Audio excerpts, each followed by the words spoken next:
بنص.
Ethiopia.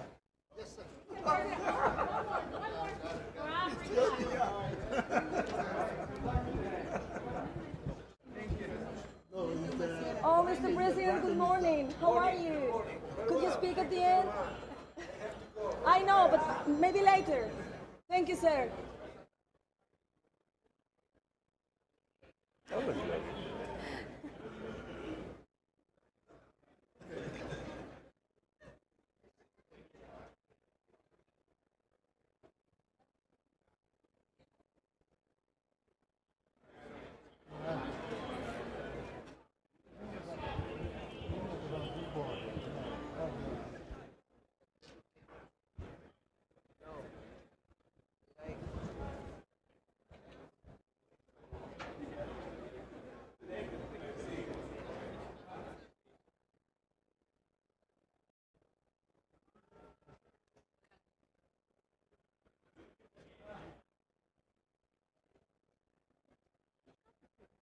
Holland.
Geldi.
Olur, tamam.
They keep having me push back against the rail.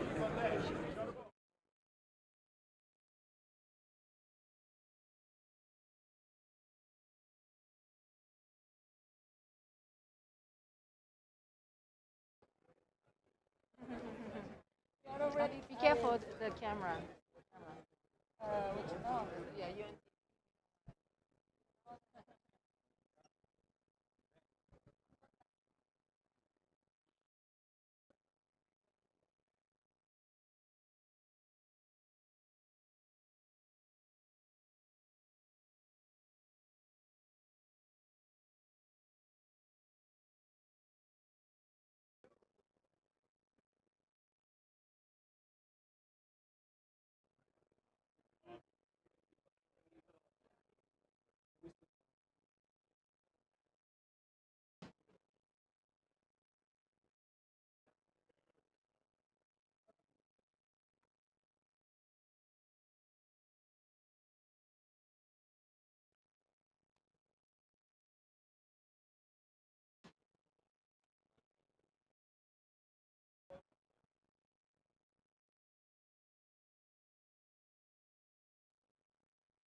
back and forth.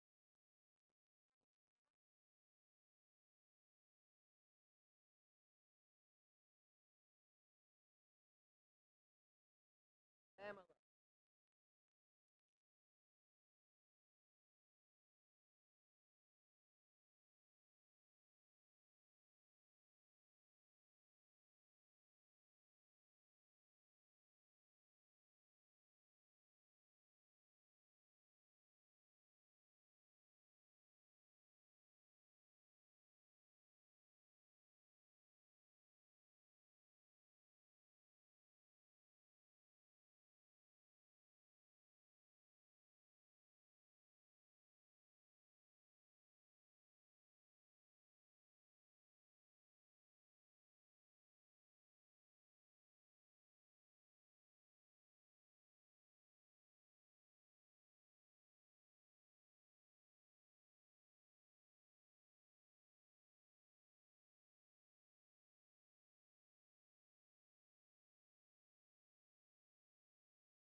United Nations, we're here, I'm here, the President will be here, the Secretary Rubio will be here.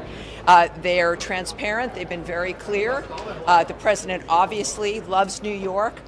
We recognize the importance of the UN, the importance of the world working together, but it must be functional, efficient, it must reach the people who really needs it, it must be rapid. As the Secretary of State has said, Marco Rubio, we must operate at the speed of relevancy.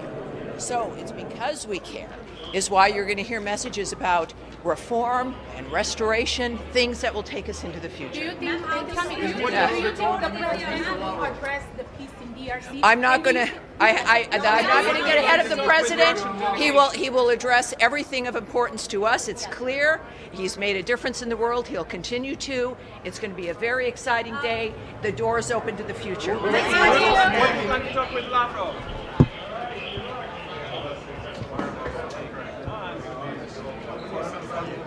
She's spokesperson.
Okay.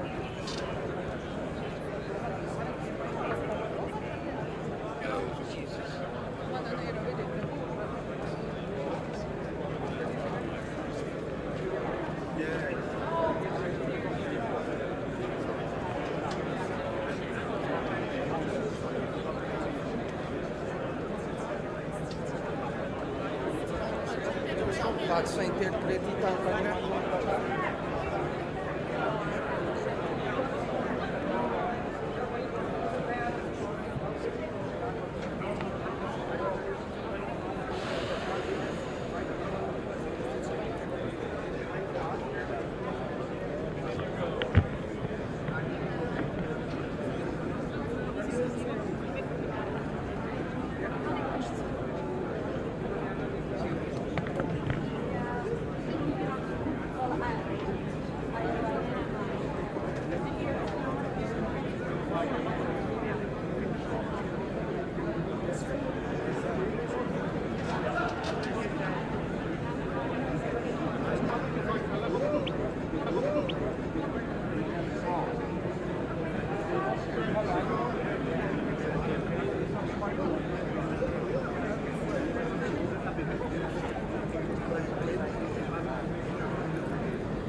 Lay it on the ground.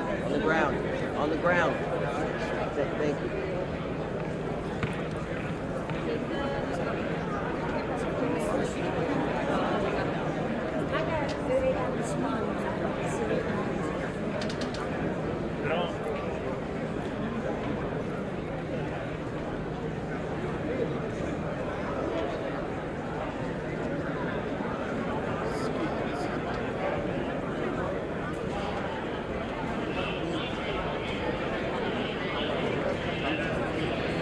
Yeah, he disappeared before.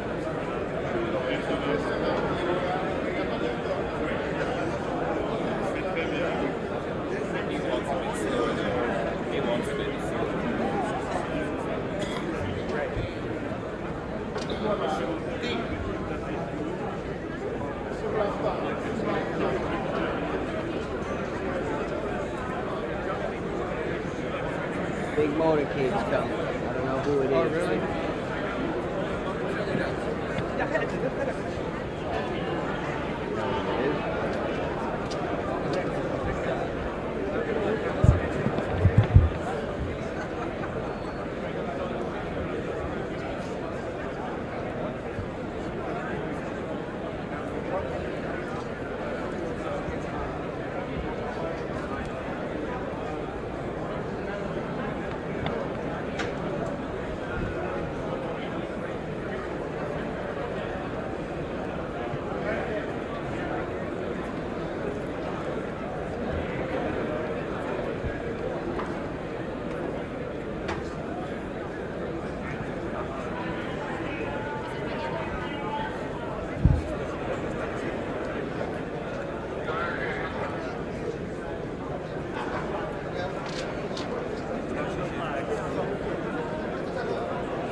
What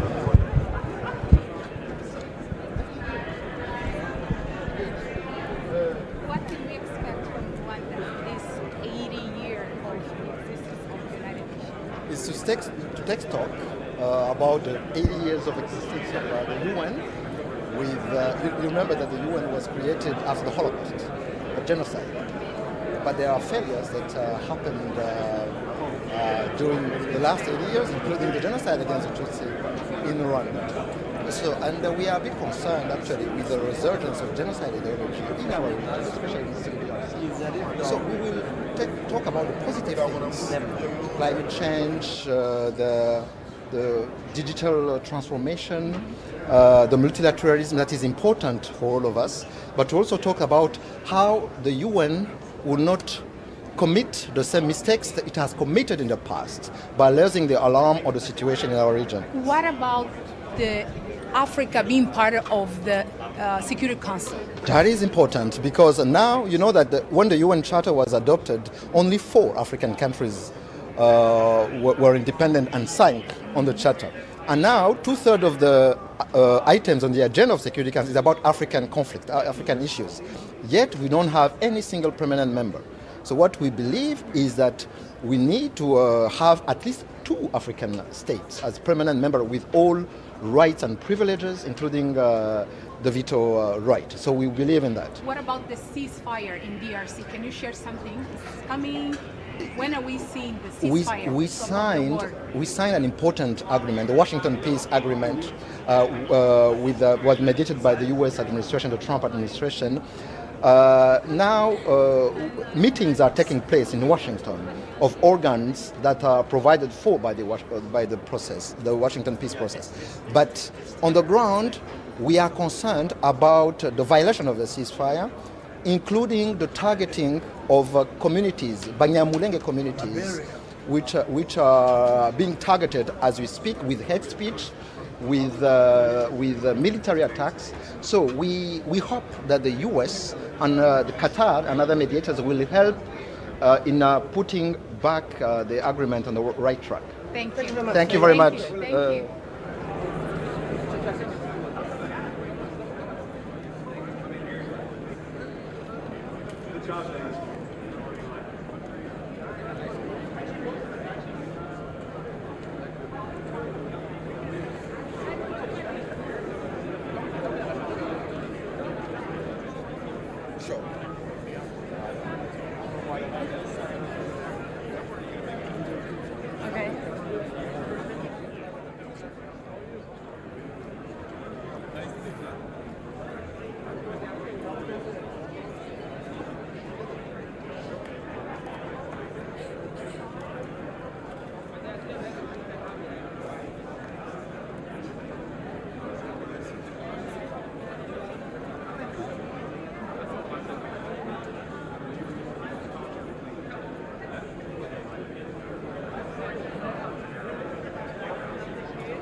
Good morning.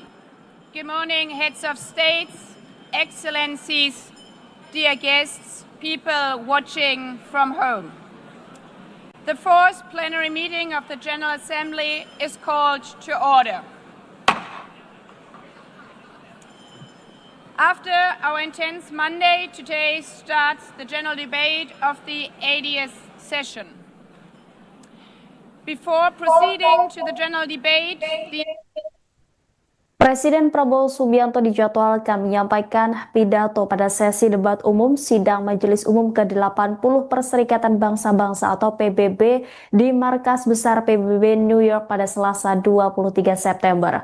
Prabowo akan berpidato pada pukul 9 waktu New York atau pukul 20 waktu Indonesia Barat.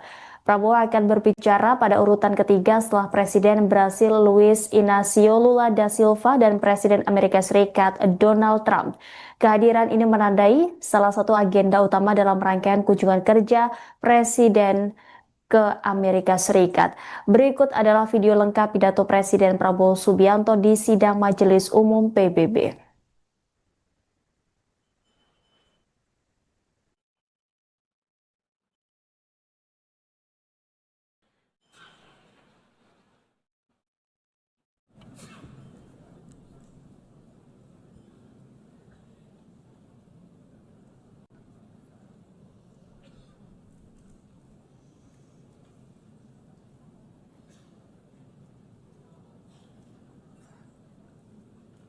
Please, could you take your seats?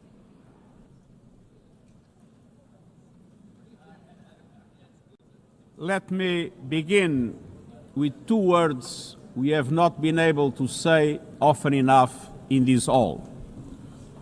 Madam President.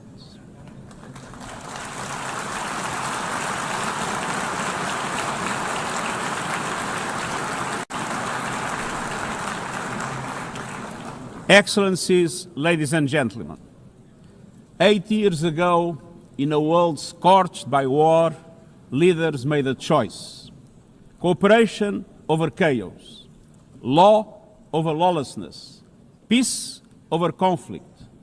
And that choice gave birth to the United Nations, not as a dream for perfection, but as a practical strategy for the survival of humanity. Many of our founders had seen firsthand the hell of the death camps and the terror of war.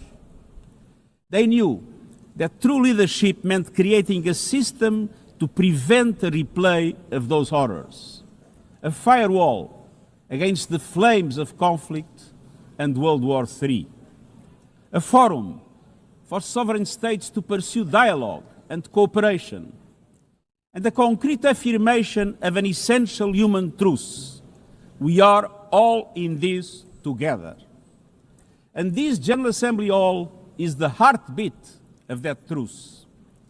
It is why for decades world leaders have come to this one-of-a-kind podium. It is why you are here today. Because at its best, the United Nations is more than a meeting place. It's a moral compass, a force for peace and peacekeeping, a guardian of international law, a catalyst for sustainable development, a lifeline for people in crisis, a lighthouse for human rights, and the center that transforms your decisions, the decisions of member states, into action. 80 years on, we confront again the question our founders faced, only more urgent, more intertwined, more unforgiving. What kind of world do we choose to build together? Excellencies, we have our work cut out for us, as our ability to carry out that work is being cut from us. We have entered in an age of reckless disruption and relentless human suffering. Look around. The principles of the United Nations that you have established are under siege. Listen, the pillars of peace and progress are buckling under the weight of impunity, inequality, and indifference. Sovereign nations invaded, hunger weaponized, truth silence, rising smoke from bombed-out cities, rising anger in fractured societies, rising seas swallowing coastlines. Each one a warning, each one a question: what kind of world will we choose? A world of raw power or a world of laws?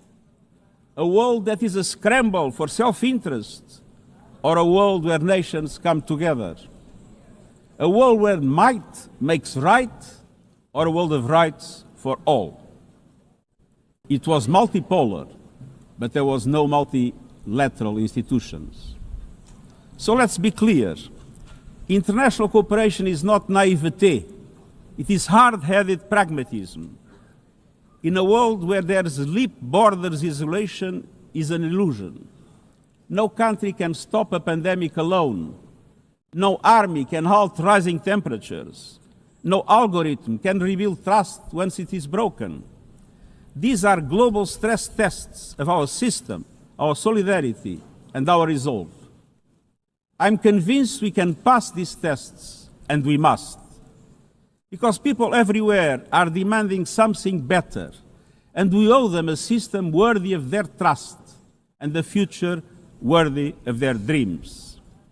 And so we must make the choice, an active choice, to reaffirm the imperative of international law, to reassert the centrality of multilateralism, to reinforce justice and human rights, and to recommit to the principles that gave rise to our organization, and to the promise contained in its first words, we the peoples. Excellencies, the choices we face are not part of an ideological debate. They are a matter of life and death for millions. As I scan the global landscape, we must make 5 critical choices. First, we must choose peace rooted in international law. Peace is our first obligation. Yet today, wars rage with a barbarity we vowed never to allow.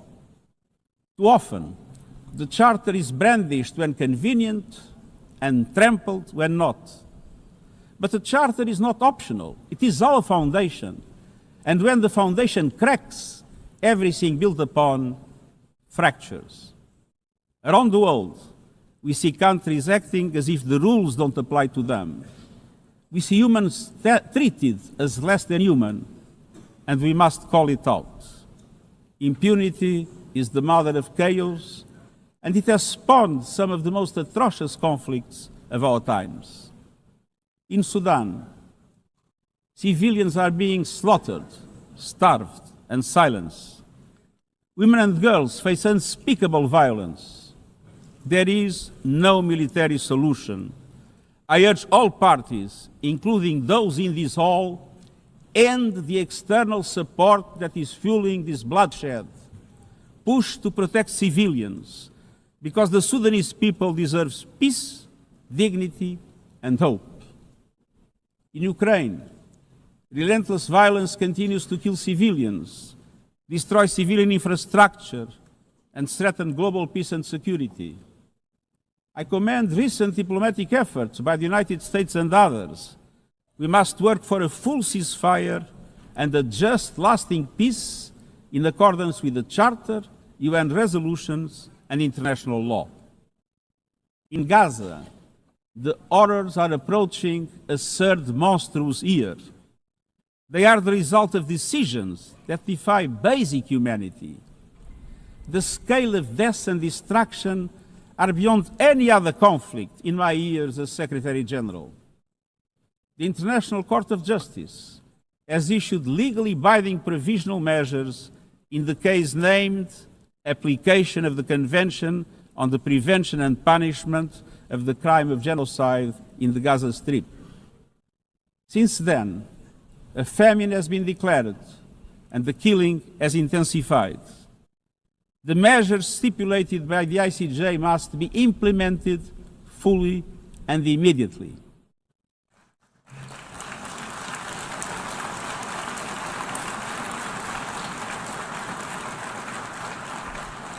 Nothing can justify the horrific Hamas terror attacks of October 7 and the taking of hostages, both of which I have repeatedly condemned.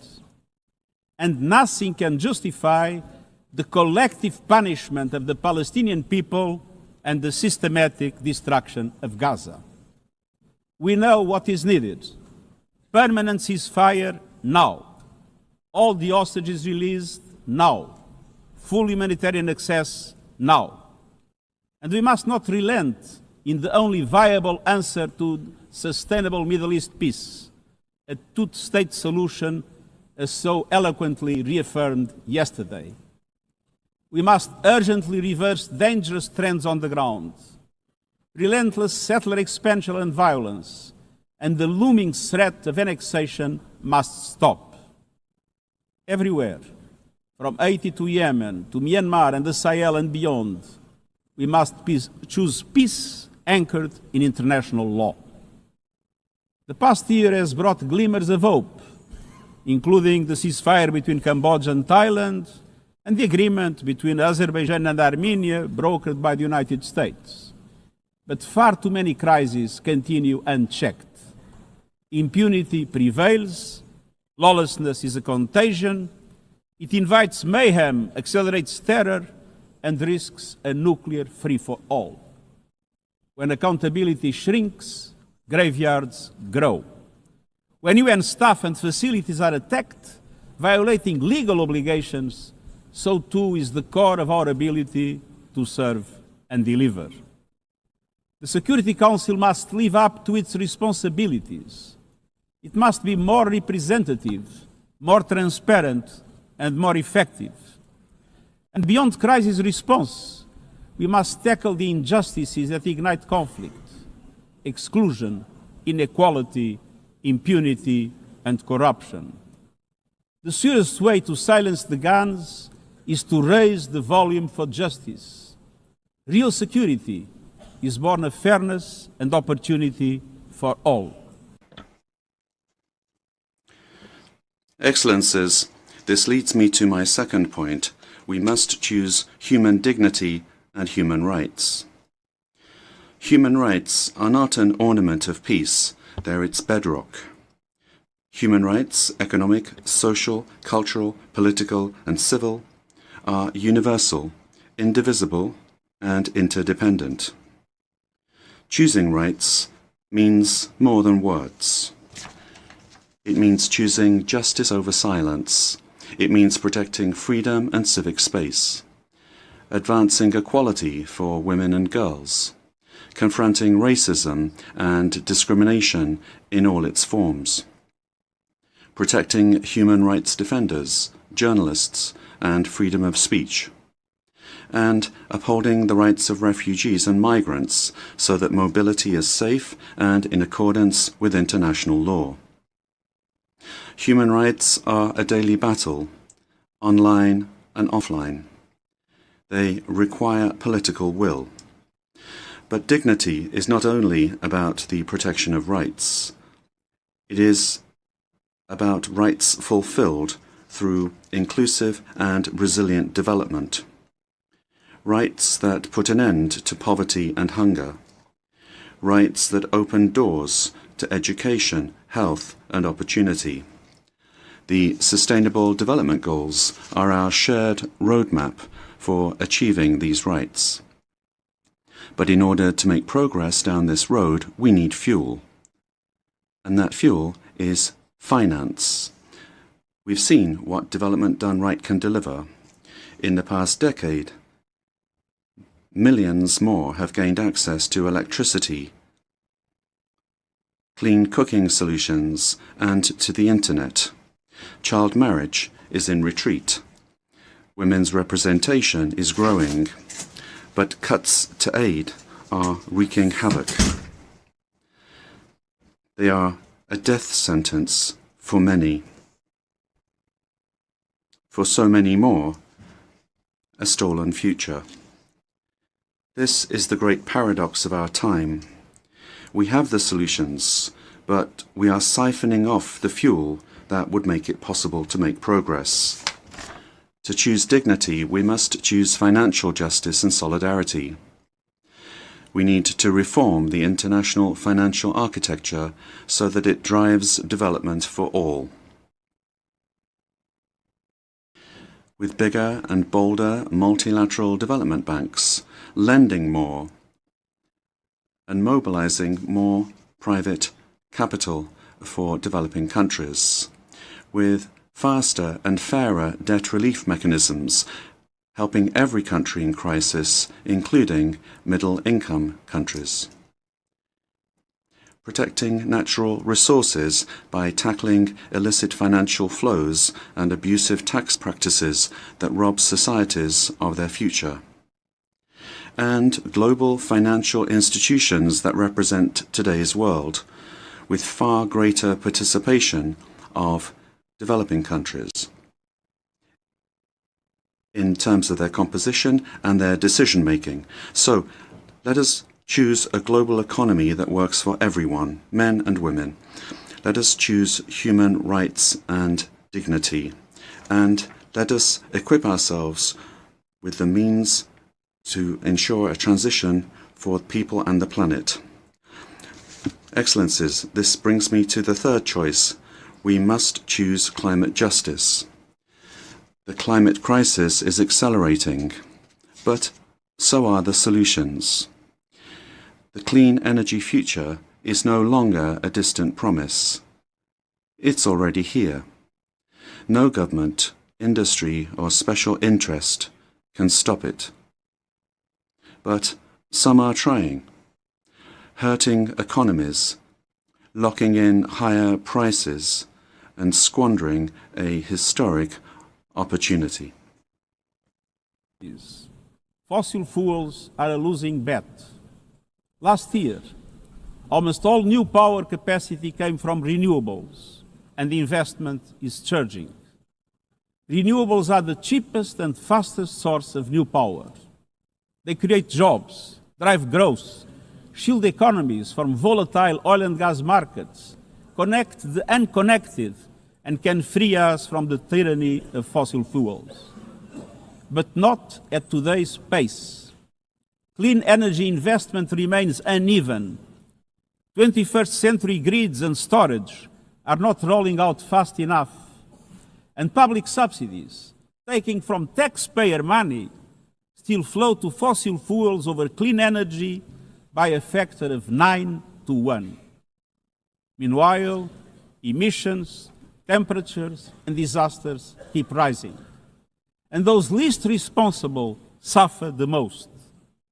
Science says limiting global temperature rise to 1.5 degrees by the end of this century is still possible, but the window is closing. The International Court of Justice has affirmed the legal obligation of states. We must step up action and ambition, especially through strengthened national climate plans. Tomorrow, I will welcome leaders to announce new targets. The G20, the biggest emitters, must lead, guided by common but differentiated responsibilities. But all countries must step up and do more as we head to the UN Climate Conference in Brazil. By accelerating action in energy, forests, methane, and industrial decarbonization. By defining a credible roadmap to mobilize $1.3 trillion annually in climate finance by 2035 for developing countries. By supporting just transitions, by doubling finance for adaptation to at least $40 billion this year, and rapidly deploying proven tools to unlock billions more in concessional finance. And by capitalizing the Loss and Damage Fund with significant contributions. All of these requires government, international financial institutions, philanthropies, civil society, and the private sector to work together, to provide fiscal space to developing countries and unlock new innovative sources of finance at scale, including solidarity levies on high-emitting sectors and debt swaps. We have the solutions and tools, but we must choose climate justice and climate action. First, we must choose to put technology at the service of humanity. Artificial intelligence is rewriting human existence in real time, transforming how we learn, work, communicate, and what we can trust. And the question is not how to stop it, but how to steer it for the greater good. Technology must be our servant, not our master. It must promote human rights, human dignity, and human agency. Yet today, AI's advancement in outpacing regulation and responsibility and is concentrated in a few hands. And the risks are expanding to new frontiers, from biotech to autonomous weapons. We are witnessing the rise of tools for mass surveillance, mass social control, mass disruption, and even mass destruction. Tools that can drain energy, strain ecosystems, and intensify the race for critical minerals, potentially stoking instability and conflict. Yet, these technologies remain largely ungoverned. We need universal guardrails and common standards across platforms. No company should be above the law. No machines should decide who lives or dies. No system should be deployed without transparency, safety, and accountability. Last month, this Assembly took a historic step, establishing an independent international scientific panel on AI and an annual global dialogue on AI governance. Two new pillars of a shared architecture, connecting science with policy to bring clarity and foresight, enabling innovation to flourish while advancing our values and our rights, and ensuring governments, companies, and civil society can help shape common norms. We must build on these mechanisms and close the capacity gap. All countries must be able to design and develop AI, not just to consume it. I have proposed voluntary financing options to build AI computing power, data, and skills in developing nations. No country should be locked out of the digital future or locked into systems it cannot shape or trust. And governments must lead with vision, and companies must act with responsibility. And we, the international community, must ensure that technology lifts up humanity. So let us choose cooperation over fragmentation, ethics over expediency, and transparency over opacity. Technology will not wait for us, but we can still choose what it serves. So let us choose wisely. Fifth and finally, to meet all these goals, we must choose to strengthen the United Nations for the 21st century. The forces shaking our world are also testing the foundations of the United Nations system. We are being hit by rising geopolitical tensions and divisions, chronic uncertainty, and mounting financial strain. But those who depend on the United Nations must not be made to bear the cost, especially now, when for every dollar invested to support our core work to build peace, the world spends $750 on weapons of war. This is not only unsustainable, it is indefensible. In this moment of crisis, the United Nations has never been more essential. The world needs our unique legitimacy, our convening power, our vision to unite nations, to bridge divides and confront the challenges before us. The Pact for the Future has shown your determination to build a United Nations that is stronger, more inclusive, and more effective. That is the logic and the urgency of our UN80 initiative. We are moving swiftly and decisively. I put forward concrete proposals, a revised budget for 2026 that strengthens accountability, improves delivery, and cuts costs. Practical reforms to implement mandates more effectively and efficiently with greater impact. And ideas to spark a paradigm shift in the structure of the UN and how its parts work together. Most of these decisions rest with you, the Member States, and we will move forward in full respect of the established procedures. Together, let us choose to invest in a United Nations that adapts, innovates, and is empowered to deliver for people everywhere. Excellencies, my overriding message comes down to this. Now is the time to choose. It's not enough to know what the right choices are.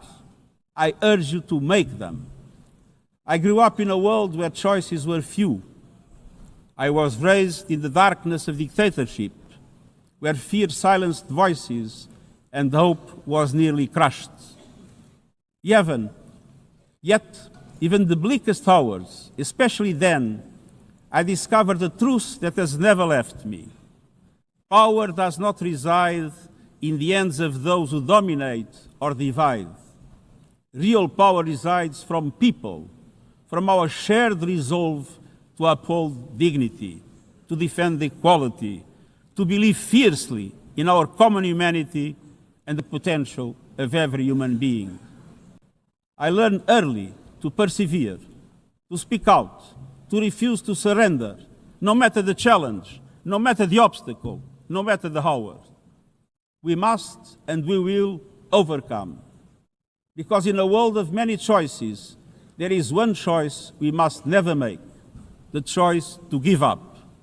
We must never give up. That is my promise to you, for peace, for dignity, for justice, for humanity, for the world we know is possible when we work as one. I will never, ever give up. Thank you.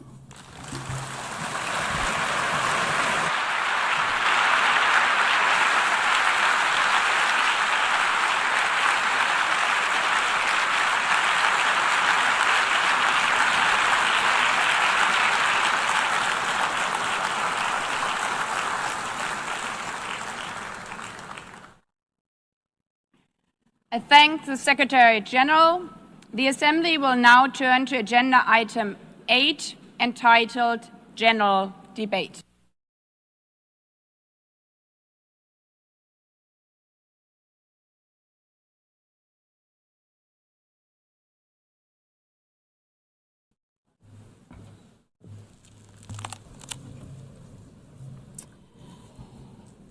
"80 years.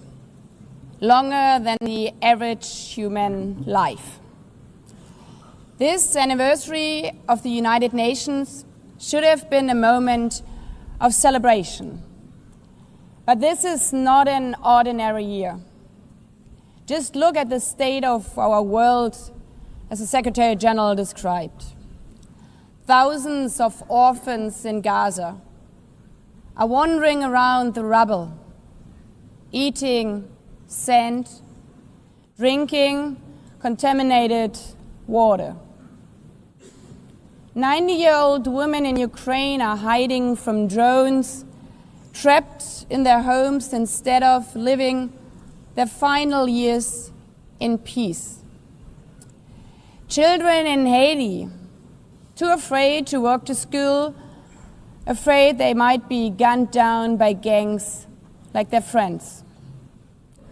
And for every conflict and tragedy that seizes the headlines, there are so many more that are forgotten, lost to the news cycle. Like women in Democratic Republic of the Congo, shielding their daughters from armed groups, fearful they might be raped. And Rohingya children, spending their whole childhood in tattered tents, unable to remember what their home looks like. Faced with these realities, now is not the time to celebrate, but to ask ourselves, where is the United Nations? Distinguished heads of state and government, Mr. Secretary General, Excellencies, ladies and gentlemen, people out there in the world watching us. Clearly, we have to do better. But what we should not let cynics allow to weaponize these failures, to argue that our institution is a waste of money, outdated, irrelevant. When the principles of the Charter are ignored, is it the UN that has failed?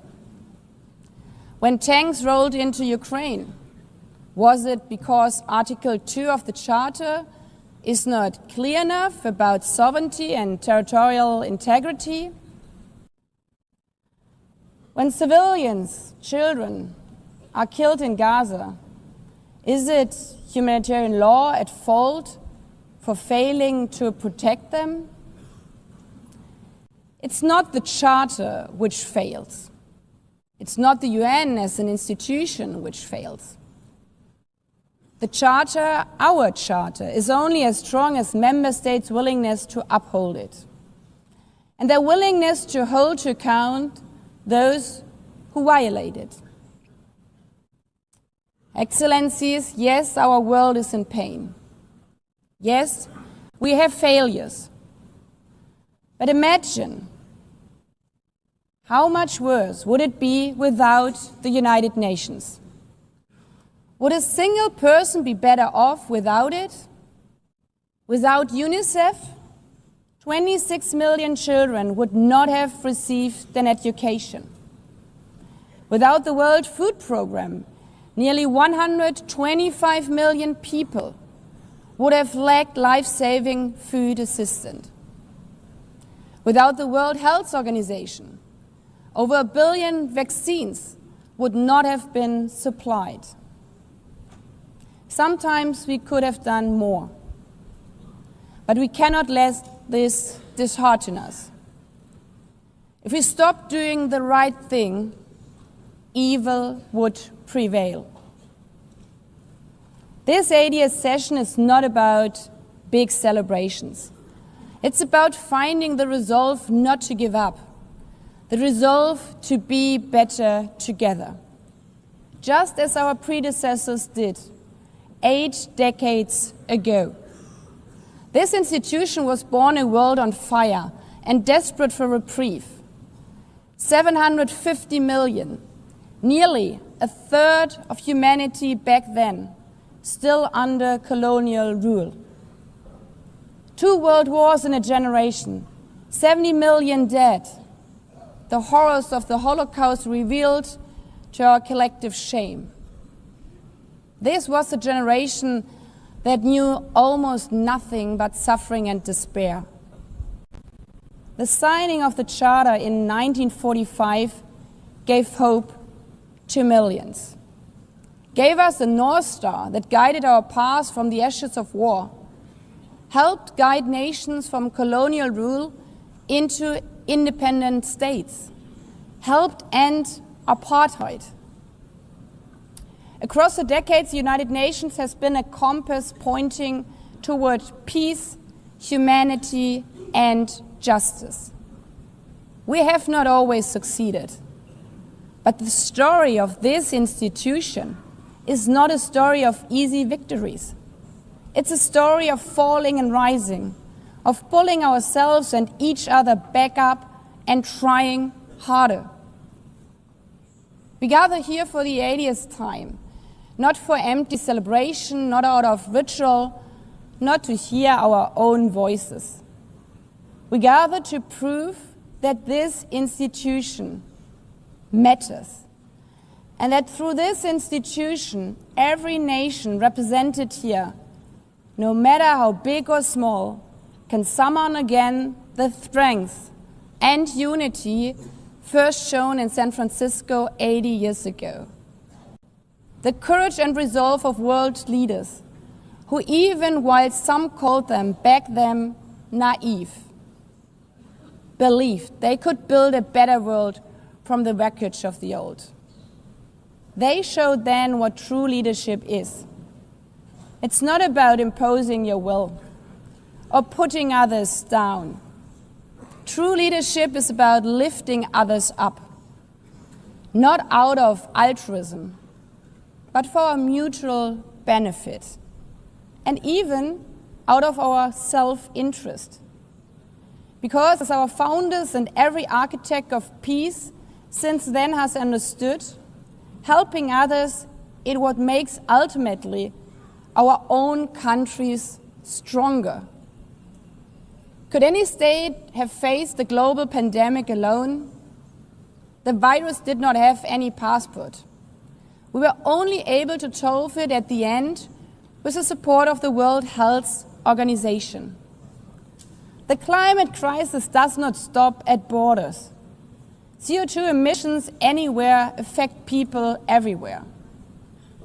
Even the wealthiest cities in the world cannot shield themselves from wildfires. And imagine coming here by plane, how safe would you feel to step into the next airplane if there were no International Civil Aviation Organization anymore, which is responsible for setting safety regulations for 5 billion passengers each year? How comfortable would you be with your children using the internet while AI is uncontrolled and unchecked? As the lines between what is real and fake start to blur. In this globalized, digitalized world, we work together or we suffer alone. Excellencies, the theme of this milestone session and the high-level week is therefore better together. 80 years and more for peace, development, and human rights. Will living up to that be easy? No. But this hall was not built for easy times. It was built to come together to confront the hardest topics. This session is a session where the high-level week is about resolving differences. We showed some of it yesterday already. But even the house of dialogue and diplomacy needs a renovation. That is why the UN80 initiative and the wider reform process are not luxuries, but necessities. We are literally now at a crossroads, a make it or break it moment, politically, financially. Therefore, we have to deliver a United Nations that is agile, cost-effective, and fit for purpose.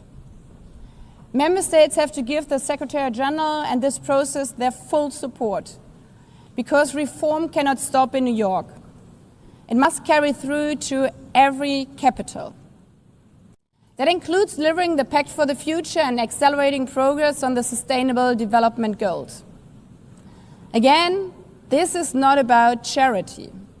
It's about addressing the core purposes of this institution, about strengthening our foundations across all 3 pillars: peace and security, human rights, and sustainable development.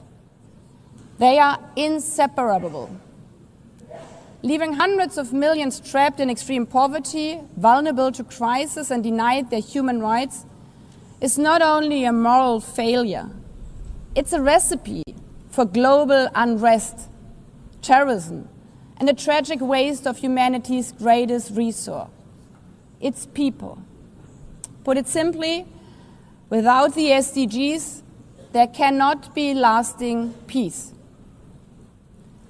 Excellencies, our future as an institution will also be shaped by the selection of the next Secretary General. And here we must pause and reflect. In nearly 80 years, this organization has never chosen a woman for that role. One might wonder how out of 4 billion potential candidates, there could not be found a single one. Of course,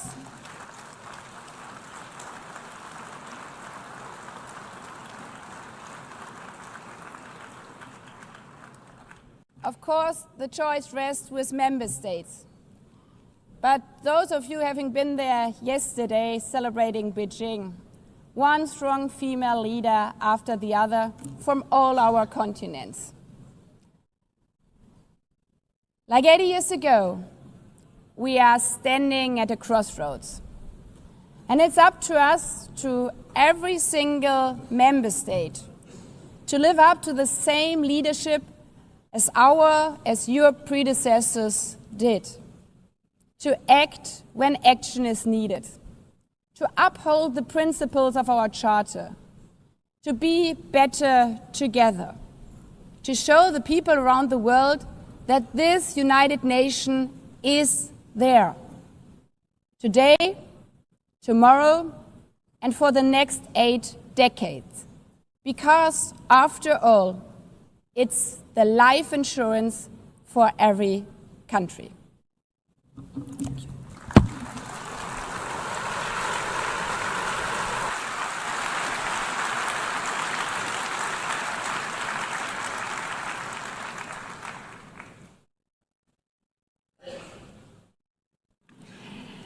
Before giving the floor to the first speaker for this morning, I would like to remind Member States that the list of speakers for the general debate has been established on the agreed basis that statements should be no longer than 15 minutes to enable all the speakers to be heard at a given meeting. Within this time frame, I would like to appeal to speakers to deliver their statements at a reasonable pace so that interpretation into the other official languages may be provided properly. I would also like to draw your attention to the decision taken by the Assembly at previous sessions, namely that the practice of expressing congratulations inside the Assembly Hall after speech has been delivered is strongly discouraged. After delivering their statements from the rostrum, speakers are invited to exit the hall through room JA200, located behind the podium, before returning to their seats. May I take it that the Assembly agrees to proceed in this manner? It's so decided. Finally, I should like to draw the attention of Member States that during the general debate, official photographers are in the room and will take official photographs of all speakers by the Department of Global Communications. Members interested in obtaining these photographs are requested to contact the photo library of the United Nations.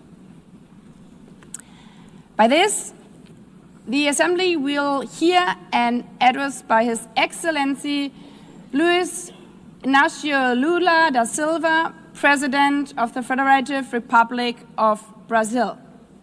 I request the protocol to escort His Excellency and invite him to address the Assembly.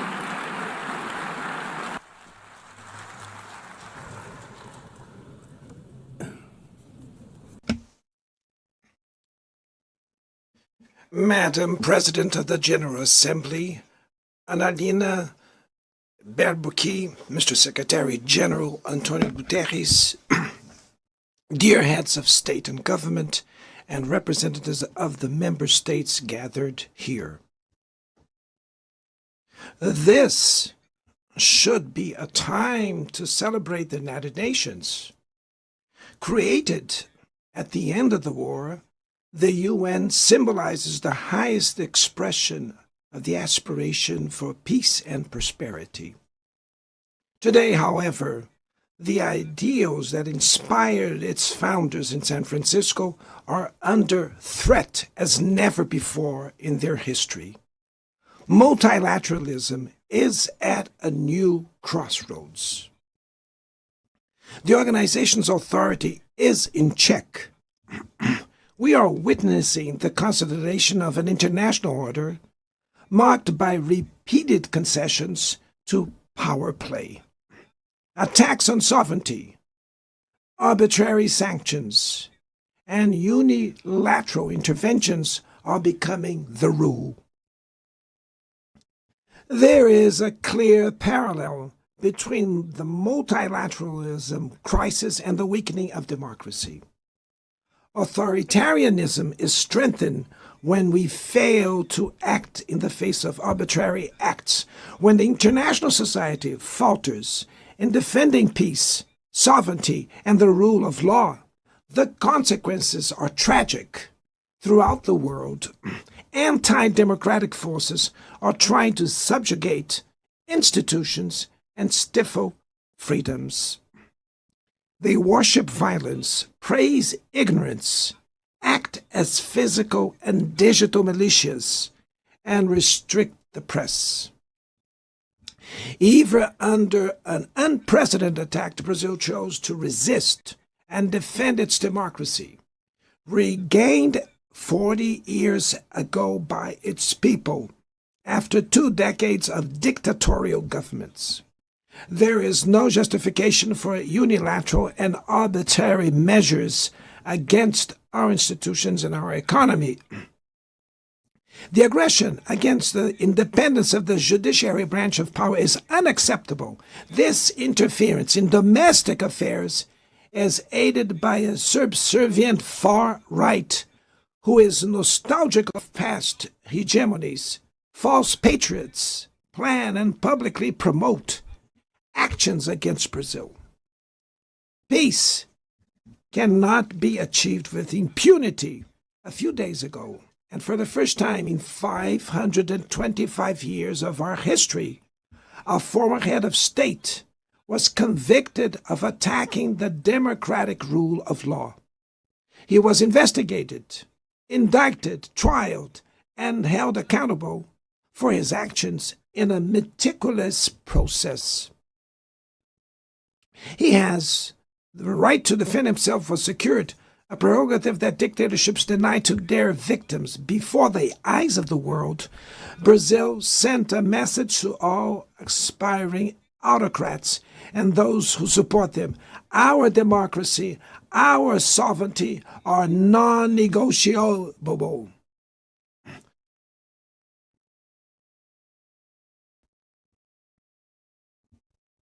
We will continue as an independent nation and as a people free from any type of guardianship. Sound democracies go beyond the electoral ritual. Its strength presupposes the reduction of inequalities, the guarantee of the most basic rights: food, safety, work, housing, education, and health. Democracy fails when women earn less than men or die at the hands of partners and family members. It loses when it closes its doors and blames migrants for the world's ills. Poverty is as much an enemy of democracy as extremism. Therefore, we were proud to receive confirmation from FAO that Brazil has once again left the hunger map in this year, 2025. But in the world, there are still 670 million hungry people, and about 2.3 billion face food insecurity. The only war of which everyone can emerge victorious is the one we wage against hunger and poverty.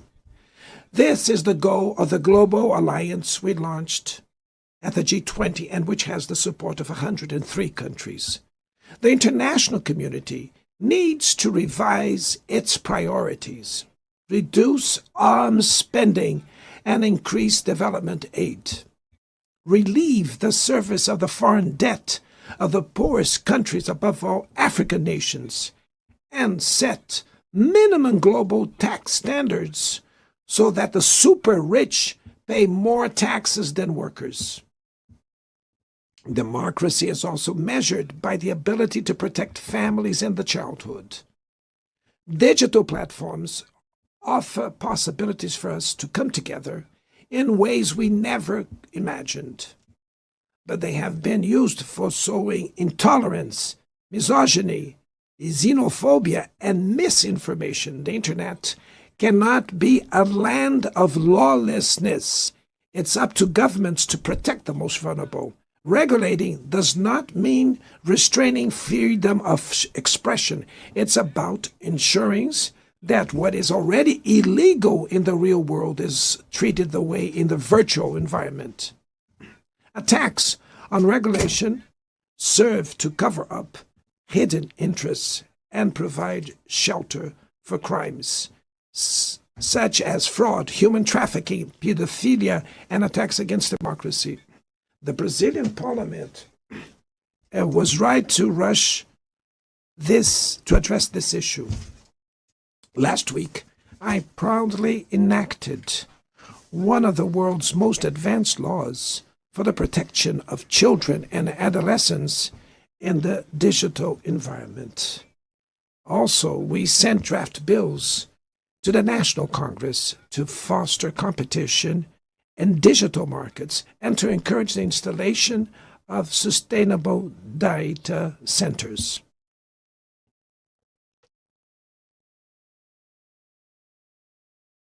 To mitigate the risks of artificial intelligence, we are committed to building multilateral governance in line with the Global Digital Compact that was approved in this plenary last year. Ladies and gentlemen, Your Excellencies, in Latin America and the Caribbean, we are experiencing a time of growing polarization and instability. Maintaining the region as a zone of peace is and was our priority. We are a continent free of weapons of mass destruction, without ethnic or religious conflicts. The comparison between crime and terrorism is worrying. The most effective way to combat drug trafficking is to cooperate to suppress money laundering and limit arms trade. Using lethal force in situations that do not constitute armed conflict is tantamount to executing people without trial. Other parts of the planet have already witnessed interventions that cause greater damage than intended, with serious humanitarian consequences. The path to dialogue must not be closed in Venezuela. Haiti has the right to a violence-free future, and it is unacceptable that Cuba be listed as a country that sponsors terrorism. In the conflict in Ukraine,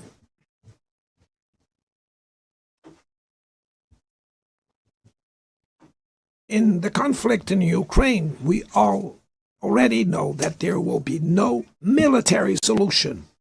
The recent meeting in Alaska raised hopes for a negotiated way out. It's necessary to pave the way for a realistic solution. This implies taking into account the legitimate security concerns of all parties. The African Initiative and the Friends for Peace group created by China and Brazil can help promote dialogue and a diplomatic solution. No situation is more emblematic of the disproportionate and illegal use of force than the one occurring in Palestine. The terrorist attacks perpetrated by Hamas are indefensible from any angle, but nothing, absolutely nothing, justifies the ongoing genocide in Gaza.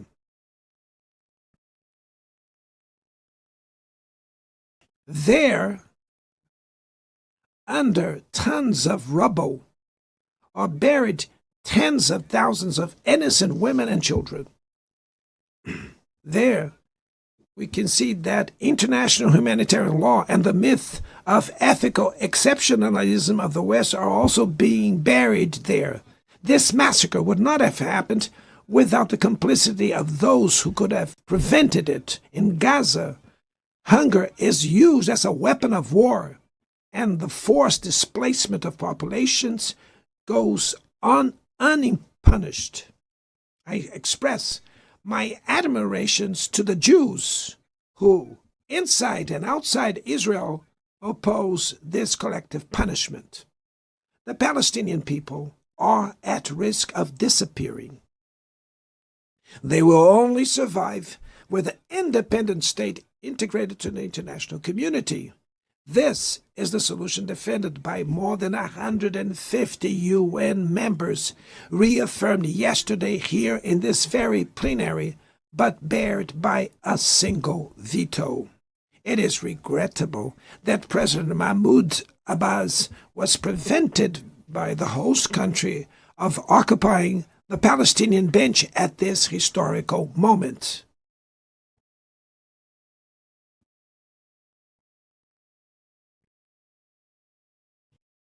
The spread of this conflict to Lebanon, Syria, Iran, Qatar is fueling an unprecedented arms build up. Madam President, bombs and nuclear weapons will not protect us from the climate crisis. The year of 24 was the warmest already registered. COP30 in the city of Belém, Brazil, will the COP of truth. It will be the time for world leaders to prove the seriousness of their commitment to the planet. Without a complete picture of the NDC's nationally determined contributions, we were walking blindfolded towards the abyss. Brazil has committed to reducing its emissions by 59 and 67%, covering all greenhouse gases and all sectors of the economy.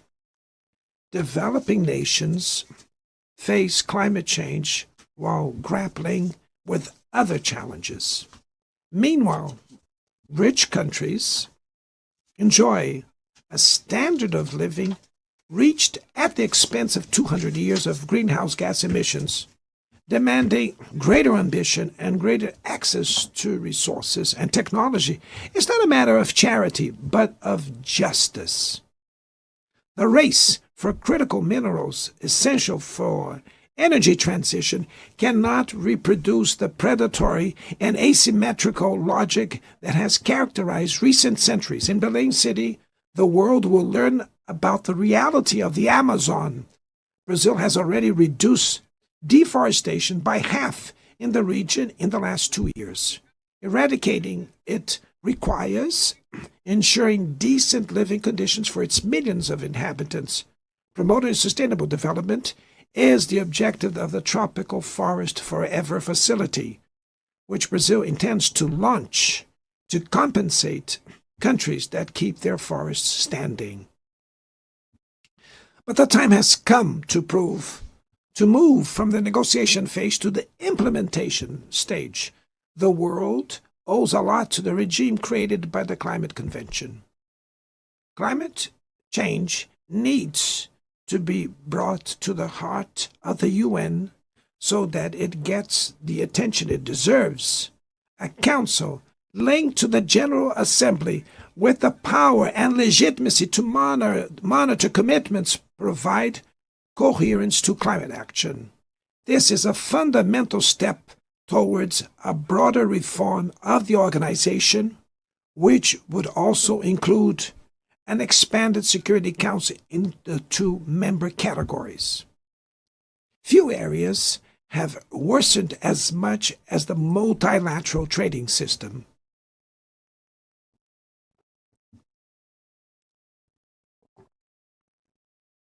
Unilateral measures have rendered fundamental principles, such as the most favored nations clauses, meaningless. They have disrupted value chains and threw the global economy into a pernicious spiral of high prices and stagnation. It is urgent to refound the WTO based on modern and flexible foundations. Your Excellencies, ladies and gentlemen, this year, the world lost 2 exceptional public figures. Former Uruguayan President Pepe Mujica and our dear Pope Francis, both embodied the best humanist values like no other. Their lives were intertwined with the 8 decades of the UN's existence. If they were still among us, they would use this platform to remember that authoritarianism, environmental degradation, and inequality are not relentless, that the only ones defeated are those who stand idly by, resigned, and that we can defeat the false prophets and oligarchs who exploit fear and monetize hate, and that tomorrow is made of daily choices, and it takes courage to act to transform it. In the future that Brazil envisions, there is no room for the reenactment of ideological rivalries or spheres of influence. Confrontation is not inevitable, We need leaders with clear visions who understand that the international order is not a zero-sum game. The 21st century will be increasingly multipolar. For it to remain peaceful, it cannot fall to multilateral. Brazil is giving increasing importance to the European Union, the African Union, ASEAN, CELAC, BRICS, and the G20. The voice of the global South must be heard. The UN has today almost 4 times more members than the 51 who were at its foundation. Our historic mission is to make it once again a barrier of hope and a promoter of equality, peace, sustainable development, diversity, and tolerance. May God bless us all. And thank you very much.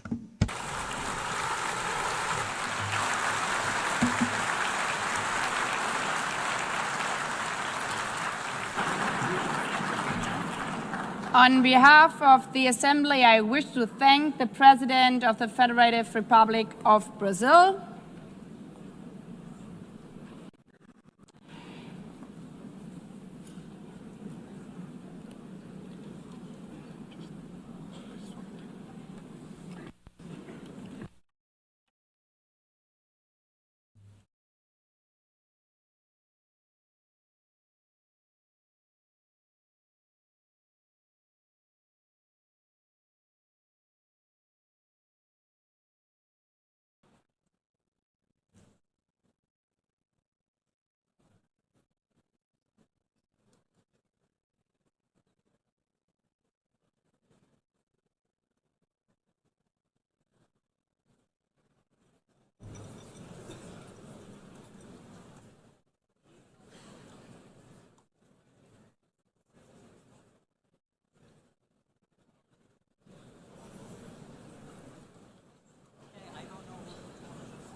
the Assembly will hear an address by His Excellency Donald Trump, President of the United States of America. I request protocol to escort His Excellency and invite him to address the Assembly.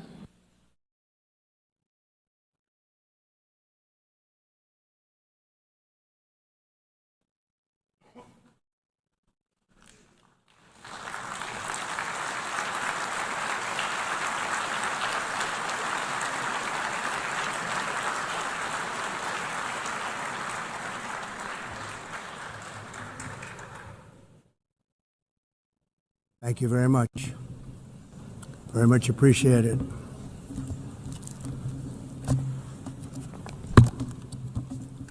And I don't mind making this speech without a teleprompter, because the teleprompter is not working.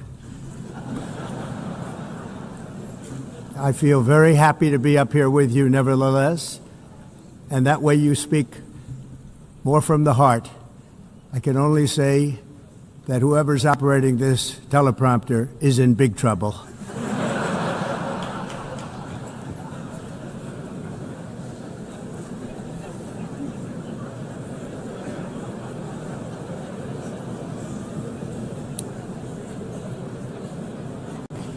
Hello, Madam First Lady. Thank you very much for being here. And Madam President, Mr. Secretary General, First Lady of the United States, distinguished delegates, ambassadors, and world leaders. 6 years have passed since I last stood in this grand hall and addressed a world that was prosperous and at peace in my first term.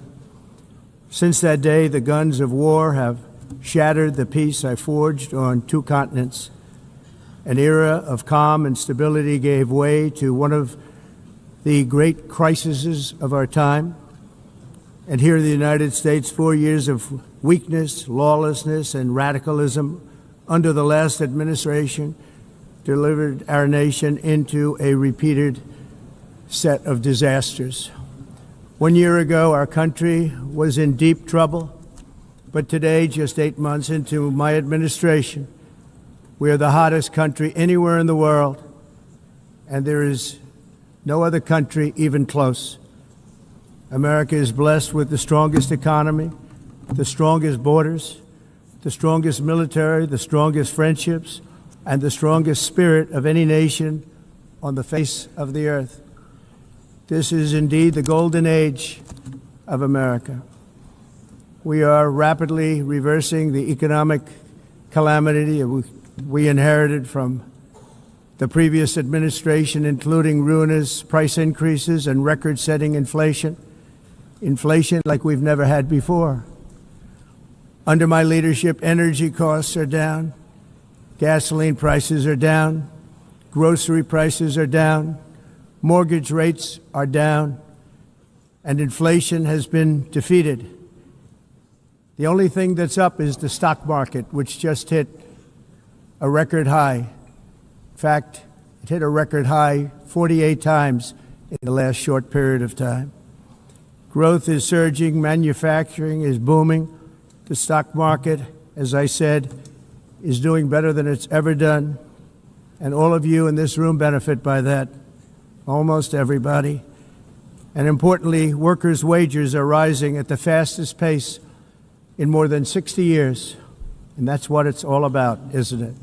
In 4 years of President Biden, we had less than $1 trillion of new investment into the United States. In just 8 months since I took office, we have secured commitments and money already paid for $17 trillion.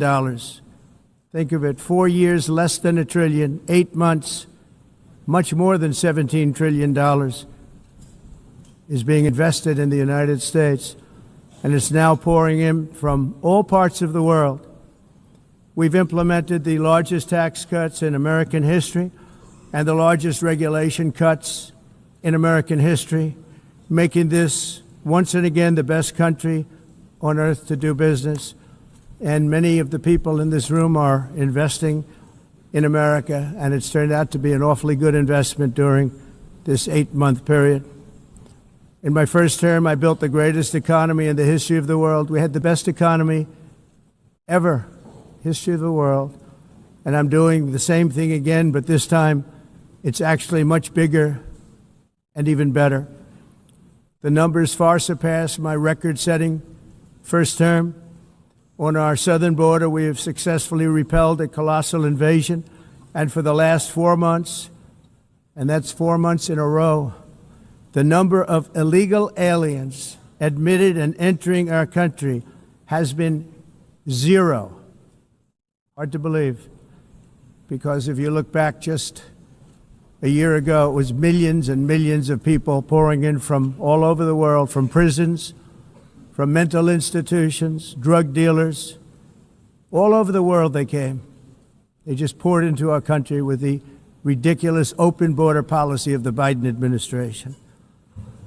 Our message is very simple. If you come illegally into the United States, you're going to jail, or you're going back to where you came from, or perhaps even further than that. You know what that means. I want to thank the country of El Salvador for the successful and professional job they've done in receiving and jailing so many criminals that entered our country. And it was under the previous administration that the number became record-setting, and they're all being taken out. We have no choice. And other countries have no choice, because other countries are in the exact same situation with immigration. It's destroying your country, and you have to do something about it. On the world stage, America is respected again like it has never been respected before. You think about 2 years ago, 3 years ago, 4 years ago, or 1 year ago, we were a laughingstock all over the world. At the NATO summit in June, virtually all NATO members formally committed to increase defense spending, at my request, from 2% to 5% of GDP, making our alliance far stronger and more powerful than it was ever before. In May, I traveled to the Middle East to visit my friends and rebuild our partnerships in the Gulf, and those valued relationships with Saudi Arabia, Qatar, and the UAE and other countries are now, I believe, closer than ever before. My administration has negotiated one historic trade deal after another, including with the United Kingdom, the European Union, Japan, South Korea, Vietnam, Indonesia, the Philippines, Malaysia, and many, many others. Likewise, in a period of just 7 months, I have ended 7 unendable wars. They said they were unendable. You're never going to get them solved. Some were going for 31 years, 2 of them, 31, think of it, 31 years. One was 36 years. One was 28 years. I ended 7 wars. And in all cases, they were raging with countless thousands of people being killed. This includes Cambodia and Thailand, Kosovo and Serbia, the Congo and Rwanda, a vicious, violent war that was, Pakistan and India, Israel and Iran, Egypt and Ethiopia, and Armenia and Azerbaijan. It included all of them. No president or prime minister, and for that matter, no other country has ever done anything close to that. And I did it in just 7 months. It's never happened before. There's never been anything like that. I'm very honored to have done it. It's too bad that I had to do these things instead of the United Nations doing them. And sadly, in all cases, the United Nations did not even try to help in any of them. I ended 7 wars, dealt with the leaders of each and every one of these countries, and never even received a phone call from the United Nations offering to help in finalizing the deal. All I got from the United Nations was an escalator that on the way up stopped right in the middle. If the First Lady wasn't in great shape, she would have fallen, but she's in great shape. We're both in good shape. We both stood. And then a teleprompter that didn't work. These are the 2 things I got from the United Nations, a bad escalator and a bad teleprompter. Thank you very much. And by the way, it's working now. It just went on. Thank you. I think I should just do it the other way. It's easier. Thank you very much. I didn't think of it at the time because I was too busy working to save millions of lives. That is the saving and stopping of these wars. But later I realized that the United Nations wasn't there for us. They weren't there. I thought of it really after the fact, not during these negotiations, which were not easy. That being the case, what is the purpose of the United Nations? The UN has such tremendous potential. I've always said it. It has such tremendous, tremendous potential, but it's not even coming close to living up to that potential. For the most part, at least for now, all they seem to do is write a really strongly worded letter and then never follow that letter up. It's empty words, and empty words don't solve war. The only thing that solves war and wars is action.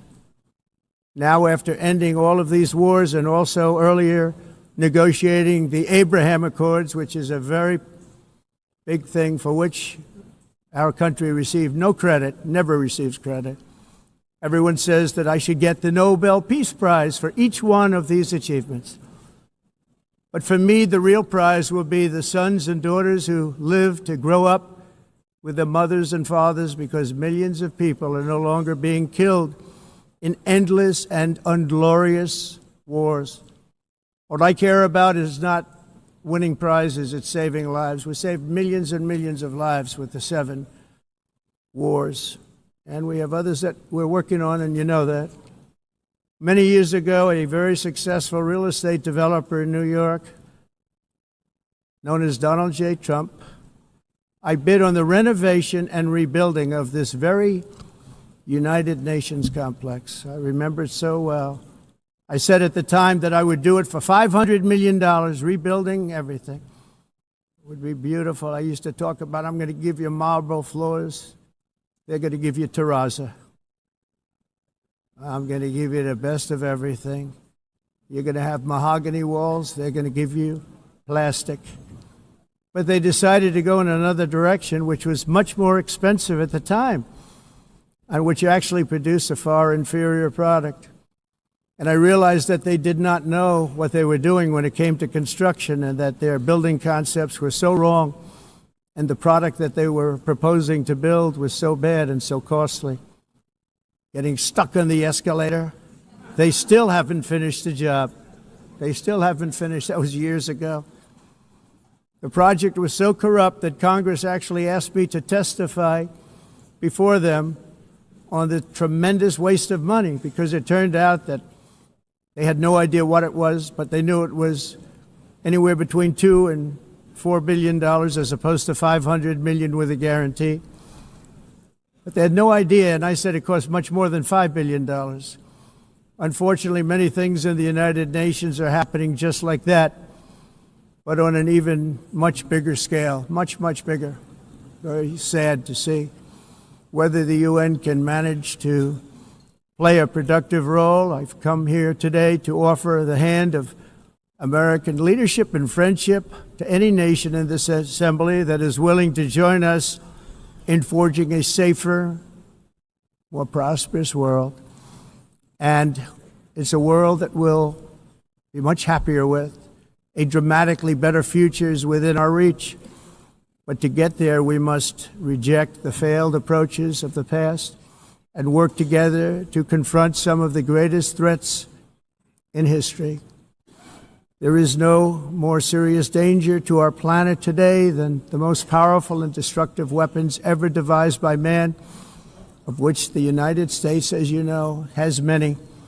Just as I did in my first term, I've made containing these threats a top priority, starting with the nation of Iran.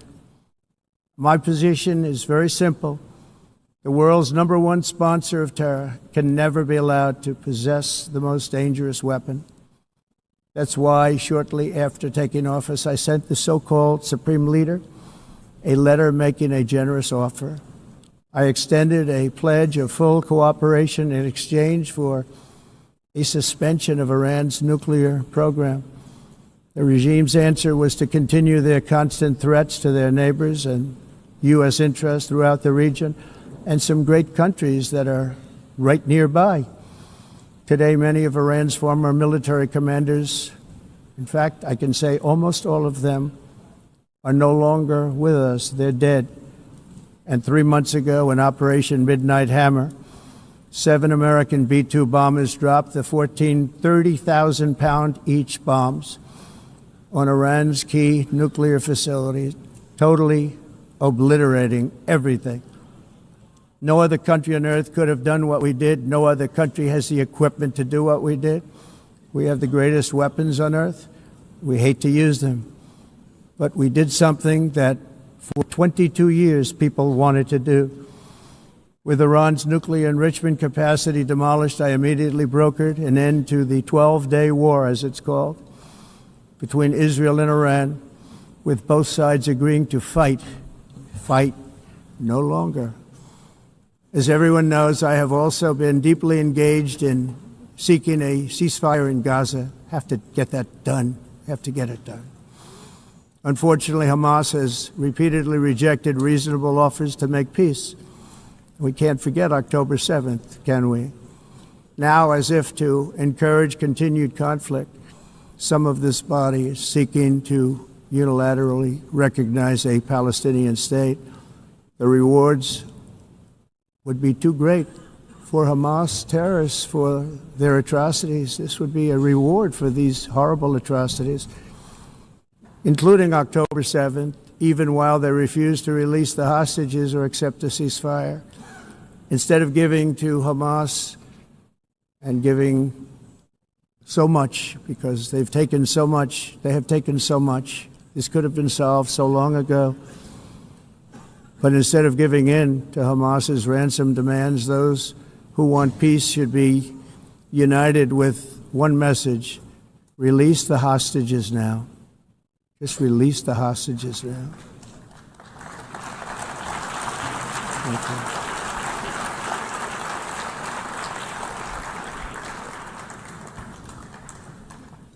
Thank you.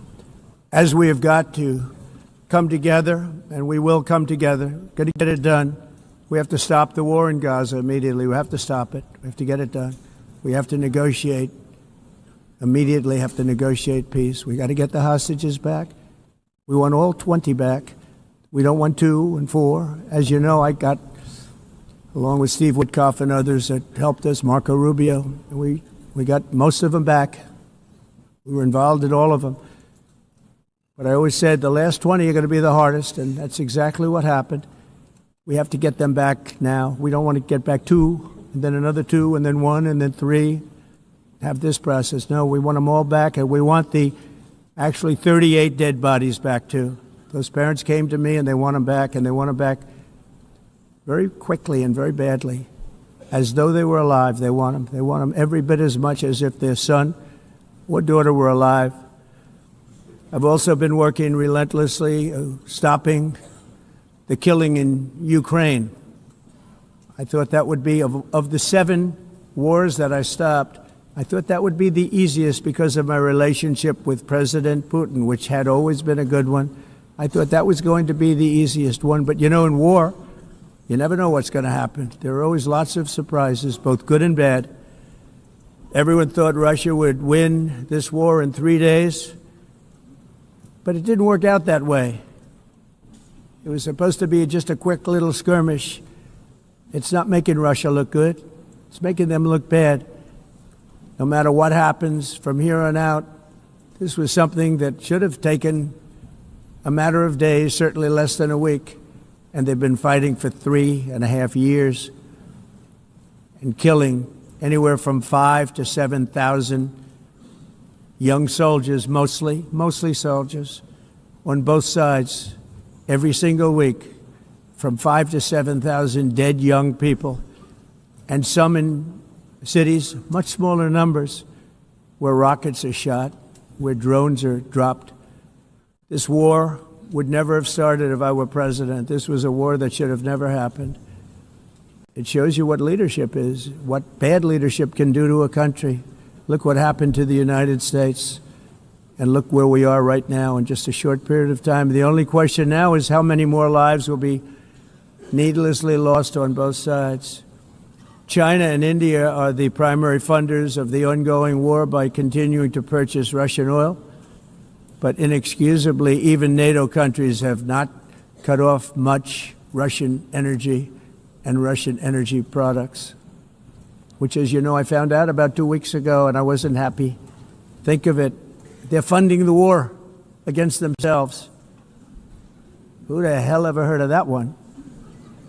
In the event that Russia is not ready to make a deal to end the war, then the United States is fully prepared to impose a very strong round of powerful tariffs, which would stop the bloodshed, I believe, very quickly. But for those tariffs to be effective, European nations, all of you are gathered here right now, would have to join us in adopting the exact same measures. I mean, you're much closer to this. We have an ocean in between. You're right there. And Europe has to step it up. They can't be doing what they're doing. They're buying oil and gas from Russia while they're fighting Russia. It's embarrassing to them, and it was very embarrassing to them when I found out about it, I can tell you that. But they have to immediately cease all energy purchases from Russia. Otherwise, we're all wasting a lot of time. So I'm ready to discuss this. We're going to discuss it today with the European nations, all gathered here. I'm sure they're thrilled to hear me speak about it, but that's the way it is. I like to speak my mind and speak the truth. As we seek to reduce the threat of dangerous weapons today, I'm also calling on every nation to join us in ending the development of biological weapons once and for all. And biological is terrible, and nuclear is even beyond, and we include nuclear in that.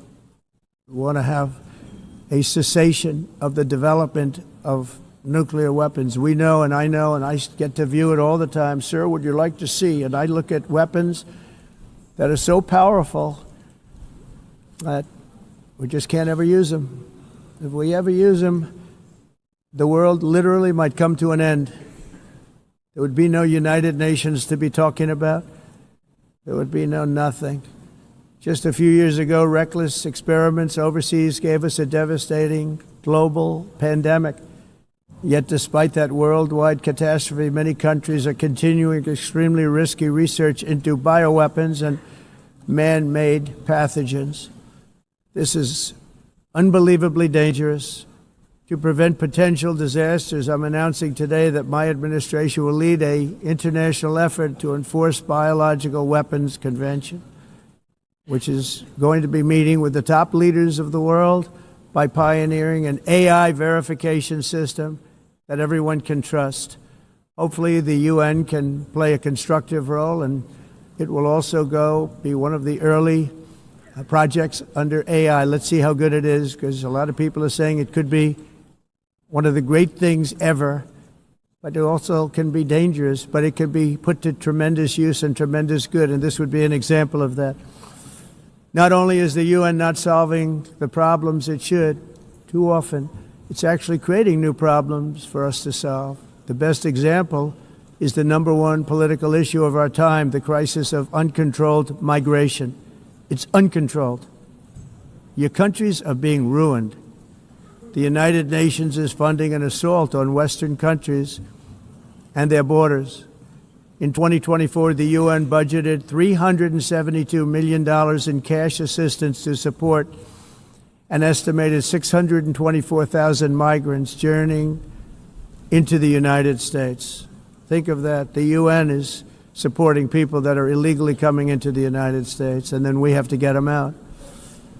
The UN also provided food, shelter, transportation, and debit cards to illegal aliens. Can you believe that? On the way to infiltrate our southern border. Millions of people came through that southern border. Just a year ago, millions and millions of people were pouring in, 25 million altogether over the 4 years of the incompetent Biden administration. And now we have it stopped, totally stopped. In fact, they're not even coming anymore because they know they can't get through. But what took place is totally unacceptable. The UN is supposed to stop invasions, not create them and not finance them. In the United States, we reject the idea that mass numbers of people from foreign lands can be permitted to travel halfway around the world, trample our borders, violate our sovereignty, cause unmitigated crime, and deplete our social safety net. We have reasserted that America belongs to the American people, and I encourage all countries to take their own stand in defense of their citizens as well. You have to do that because I see it. I'm not mentioning names. I see it, and I can call every single one of them out. You're destroying your countries. They're being destroyed. Europe is in serious trouble. They've been invaded by a force of illegal aliens like nobody's ever seen before. Illegal aliens are pouring into Europe. Nobody is ever, and nobody's doing anything to change it, to get them out. It's not sustainable. And because they choose to be politically correct, they're doing just absolutely nothing about it. And I have to say, I look at London, where you have a terrible mayor, terrible mayor, and it's been so changed. Now they want to go to Sharia law, but you're in a different country. You can't do that. Both the immigration and their suicidal energy ideas will be the death of Western Europe if something is not done immediately. This cannot be sustained. What makes the world so beautiful is that each country is unique. But to stay this way, every sovereign nation must have the right to control their own borders. You have the right to control your borders, as we do now, and to limit the sheer numbers of migrants entering their countries and paid for by the people of that nation that were there and that built that particular nation at the time. They put their blood, sweat, tears, money into that country, and now they're being ruined. Proud nations must be allowed to protect their communities and prevent their societies from being overwhelmed by people they have never seen before with different customs, religions, with different everything, where migrants have violated laws, lodged false asylum claims, or claimed refugee status for illegitimate reasons. They should, in many cases, be immediately sent home. And while we will always have a big heart for places and people that are struggling and truly compassionate, answers will be given. We have to solve the problem, and we have to solve it in their countries, not create new problems in our countries. And we are very helpful to a lot of countries that are just not able to send their people anymore. They used to send them to us in caravans of 25, 30,000 people each. These massive caravans of people pouring into our country, totally unchecked and unvetted. But not anymore. According to the Council of Europe in 2024, almost 50% of inmates in German prisons were foreign nationals or migrants. In Austria, the number was 53% of the people in prisons were from places that weren't from where they are now. In Greece, the number was 54%, and in Switzerland, beautiful Switzerland, 72% of the people in prisons are from outside of Switzerland. When your prisons are filled with so-called asylum seekers who repaid kindness, and that's what they did, they repaid kindness with crime. It's time to end the failed experiment of open borders. You have to end it now. See, I can tell you. I'm really good at this stuff. Your countries are going to hell. In America, we've taken bold action to swiftly shut down uncontrolled migration. Once we started detaining and deporting everyone who crossed the border and removing illegal aliens from the United States, they simply stopped coming. They're not coming anymore. We're getting a lot of credit, but they're not coming anymore. This was a humanitarian act for all involved, because on the trips up, thousands of people a week were dying. Women were being raped. Nobody's ever seen anything like it. Raped, horribly beaten, raped. On the trip up, the journey up, it was a long walk. It was a long, arduous journey, indeed. And it was also a historic victory against human trafficking throughout the region. What we did was a victory, and we saved so many lives of people that wouldn't make the journey. That journey was loaded up with death. Loaded up with death. Dead bodies all along the roads of jungles. To get up, they go through jungles, they go through areas so hot you couldn't breathe. They were dying of suffocation, areas so hot that you couldn't breathe. Dead bodies all over. By them not coming, we're saving tremendous numbers of lives. My people have done a fantastic job in doing what they did, and the American public agrees with it. I mean, I was very proud to see this morning I have the highest poll numbers I've ever had. Part of it is because of what we've done on the border. I guess the other part is what we've done on the economy. Joe Biden's policies empowered murderous gangs, human smugglers, child traffickers, drug cartels, and prisoners from all over the world. The previous administration also lost nearly 300,000 children. Think of that. They lost more than 300,000 children, little children, who were trafficked into the United States on the Biden watch, many of whom have been raped, exploited, and abused, and sold. Sold. Nobody talks about that. The fake news doesn't write about it. With many others, young children who are missing or dead. And we found a lot of these children, and we're sending them back, and we've been sending them back to their parents. They said, nobody knows who they are. They said, where do you come from? And they'll give us a country, and we'll find out, and we'll figure it out, and we'll bring them back to their homes. And the mother and father rush to the door, and their tears in their eyes. They can't believe that they're seeing their son or daughter, their little son or daughter again. We've done almost 30,000 of them so far. Any system that results in the mass trafficking of children is inherently evil.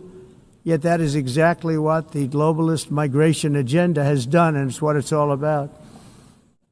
In America, those days, as you know, are over. The Trump administration is working, and we are continuing to work to track down the villains that are causing this problem, and also, as I said, to get back the 30,000 we've already returned. Now I think we're going to have another. We're going to find a lot. You're not going to find all of them. More than 300,000. They're lost or they're dead. They're lost or they're dead because of the animals that did this. To protect our citizens, I've also designated multiple savage drug cartels as far as and you see this, and you see it happening right before your eyes. Let's put it this way. People don't like taking big loads of drugs in boats anymore. There aren't too many boats that are traveling on the seas by Venezuela. They tend not to want to travel very quickly anymore. And we've virtually stopped drugs coming into our country by sea. We call them the water drugs. They kill hundreds of thousands of people. I've also designated multiple savage drug cartels as far as foreign terrorist organizations, along with two bloodthirsty transnational gangs, probably the worst gangs anywhere in the world, MS-13 and Tren de Aragua. Tren de Aragua is from Venezuela, by the way. Such organizations torture, maim, mutilate, and murder with impunity. They're the enemies of all humanity. And for this reason, we've recently begun using the supreme power of the United States military to destroy Venezuelan terrorists and trafficking networks led by Nicolas Maduro.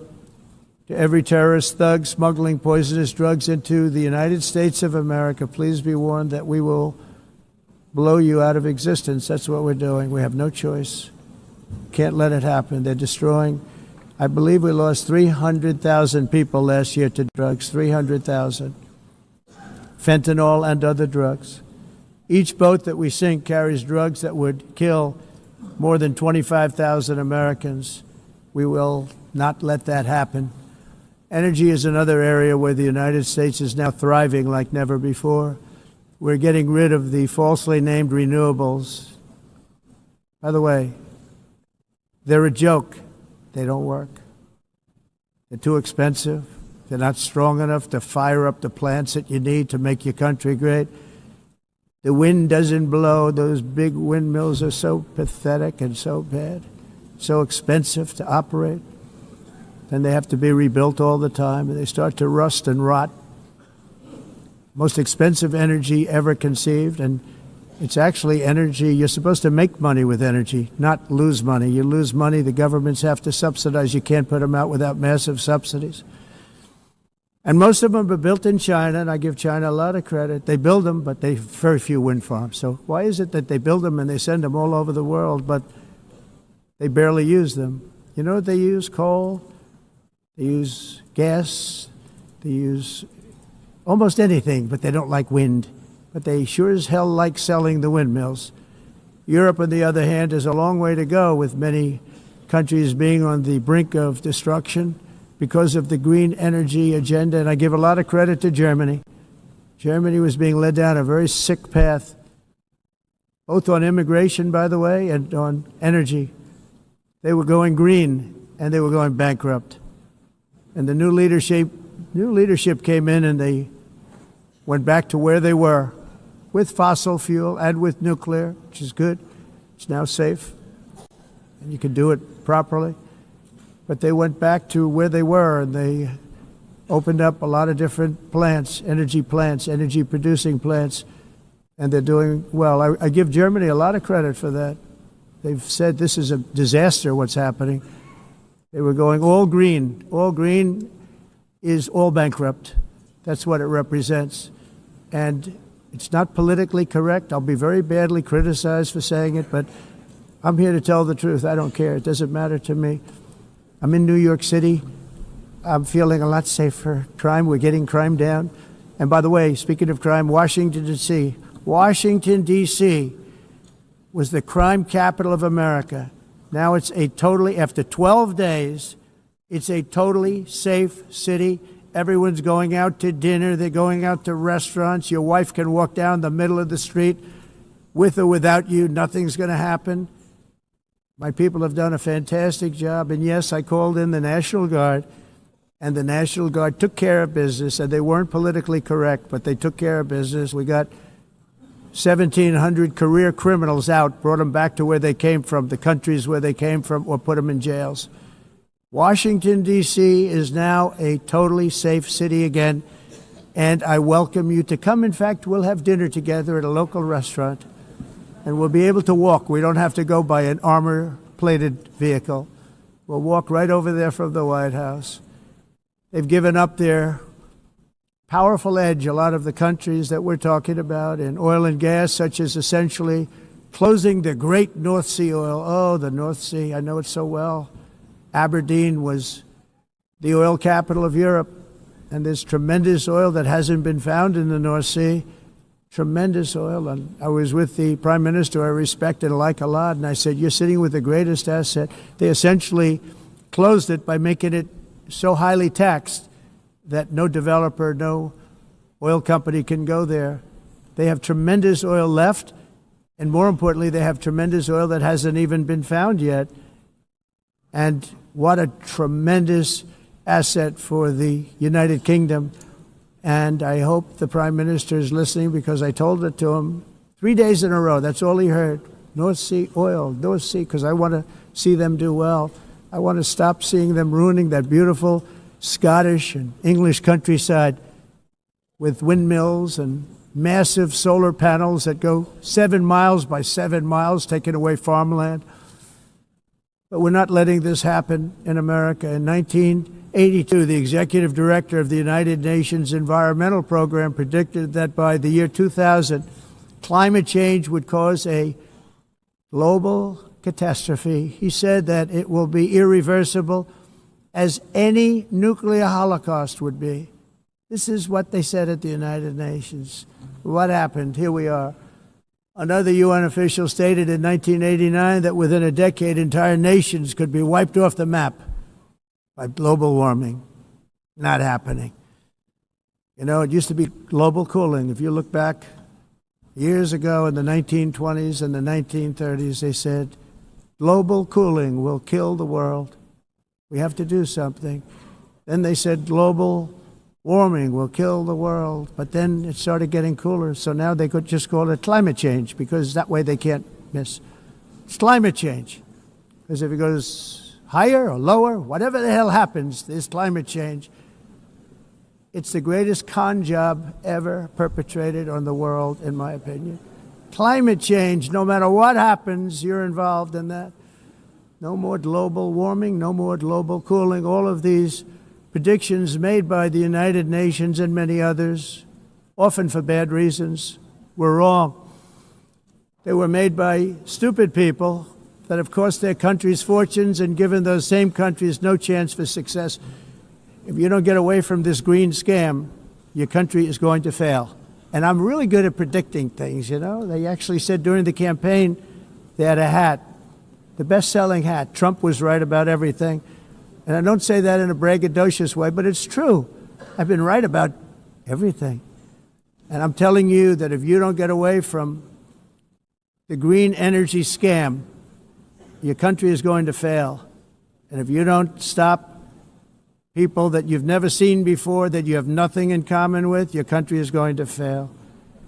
I'm the President of the United States, but I worry about Europe. I love Europe. I love the people of Europe. And I hate to see it being devastated by energy and immigration. This double-tailed monster destroys everything in its wake, and they cannot let that happen any longer. You're doing it because you want to be nice. You want to be politically correct, and you're destroying your heritage. They must take control strongly and immediately of the unmitigated immigration disaster and the fake energy catastrophe before it's too late. The carbon footprint is a hoax made up by people with evil intentions, and they're heading down a path of total destruction. You know, the carbon footprint was a big, big thing a few years ago. I remember hearing about the carbon footprint, and then President Obama would get into Air Force One, a massive Boeing 747, and not a new one, an old one with old engines that spew everything into the atmosphere.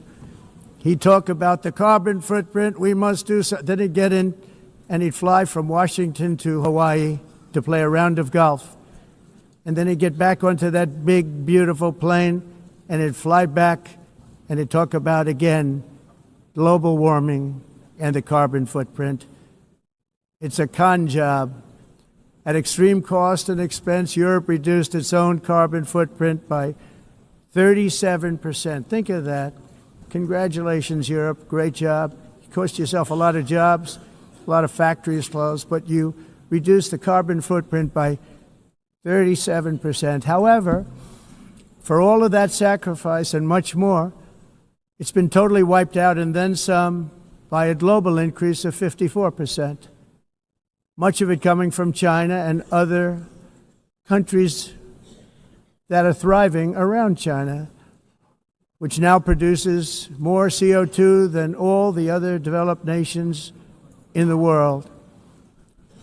So all of these countries are working so hard on the carbon footprint, which is nonsense, by the way. It's nonsense. You know, it's interesting. In the United States, we have still radicalized environmentalists, and they want the factories to stop. Everything should stop. No more cows. We don't want cows anymore. I guess they want to kill all the cows. They want to do things that are just unbelievable, and you have it too. But you know, we have a border, strong, and we have a shape, and that shape doesn't just go straight up. That shape is amorphous when it comes to the atmosphere. And if we had the most clean air, and I think we do, we have very clean air. We have the cleanest air we've had in many, many years. But the problem is that other countries, like China, which has air that's a little bit rough, it blows. And no matter what you're doing down here, the air up here tends to get very dirty because it comes in from other countries where their air isn't so clean. And the environmentalists refuse to acknowledge that. Same thing with garbage. In Asia, they dump much of their garbage right into the ocean. And over about a 1 week and 2 week journey, it flows right past Los Angeles. You've seen it. Massive amounts of garbage, almost too much to do anything about, flowing past Los Angeles, past San Francisco. And then somebody will get in trouble because he dropped a cigarette on the beach. The whole thing is crazy. The primary effect of these brutal green energy policies has not been to help the environment, but to redistribute manufacturing and industrial activity from developed countries that follow the insane rules that are put down to polluting countries that break the rules and are making a fortune. They're making a fortune. European electricity bills are now 4 to 5 times more expensive than those in China, and 2 to 3 times higher than the United States. And our bills are coming way down. You probably see that our gasoline prices are way down. You know, we have an expression, drill. Nós reduzimos os custos de energia porque nós faremos como a expressão, vamos fazer tudo isso, reduzir os custos de energia e os custos diminuíram nos Estados Unidos. Common to see one. Por exemplo, se você olhar nos países em faturas de energia, nós não aclimatizamos, mas nós nos Estados Unidos conseguimos usar eles e evitar aumento da temperatura, porque é muito caro também usar nada e ninguém usa. Tudo isso a mudança. Essa agenda mundialista não tem nenhum sentido. País and it must be immediate. That's why in America I withdrew from the fake Paris Climate Accord, where, by the way, America was paying so much more than every country. Others weren't paying. China didn't have to pay until 2030. Russia was given an old standard that was easy to meet, 1990 standard. For the United States, we're supposed to pay like $1 trillion. And I said, this is another scam. The fact is, the United States has been taken advantage of by the world for many, many years, but not any longer, as you probably noticed. I unleashed massive energy production and signed historic executive orders to hunt for oil, but we don't have to do much hunting because we have the most oil of any nation anywhere, oil and gas in the world. And if you add coal, we have the most of any nation in the world. Clean, I call it clean, beautiful coal. You can do things today with coal that you couldn't have done 10 years ago, 15 years. So I have a little standing order in the White House. Never use the word coal, only use the words clean, beautiful coal. Sounds much better, doesn't it? But we stand ready to provide any country with abundant, affordable energy supplies if you need them, when most of you do. We're proudly exporting energy all over the world. We're now the largest exporter. In the United States, we want trade and robust commerce with all nations, everybody. We want to help nations. We're going to help nations. But it must also be fair and reciprocal. The challenge with trade is much the same with climate. The countries that followed the rules, all their factories have been plundered. It's really sad to watch. They've been broken. They've been broken by countries that broke the rules. That's why the United States is now applying tariffs to other countries, and much as these tariffs were for many years applied to us, uncontrollably applied to us. We've used tariffs as a defense mechanism under the Trump administration, including my first term, where hundreds of billions of dollars in tariffs were taken in. And by the way, we had the lowest inflation, and now we have very low inflation. The only thing different is that we have hundreds of billions of dollars flowing into our country. But this is how we will ensure that the system works for everyone and is sustainable into the future. We're also using tariffs to defend our sovereignty and security throughout the world, including against nations that have taken advantage of former U.S. administrations for decades, including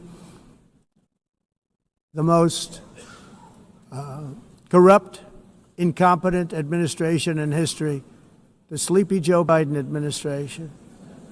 Brazil now faces major tariffs in response to its unprecedented efforts to interfere in the rights and freedoms of our American citizens and others, with censorship, repression, weaponization, judicial corruption, and targeting of political critics in the United States.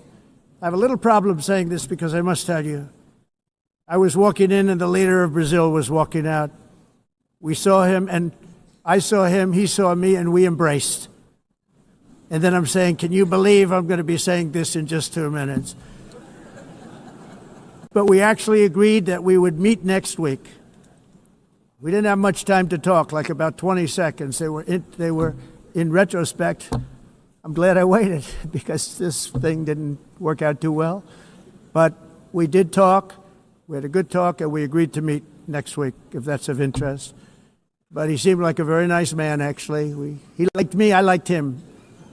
But if you, and I only do business with people I like. When I don't like them, I don't like them.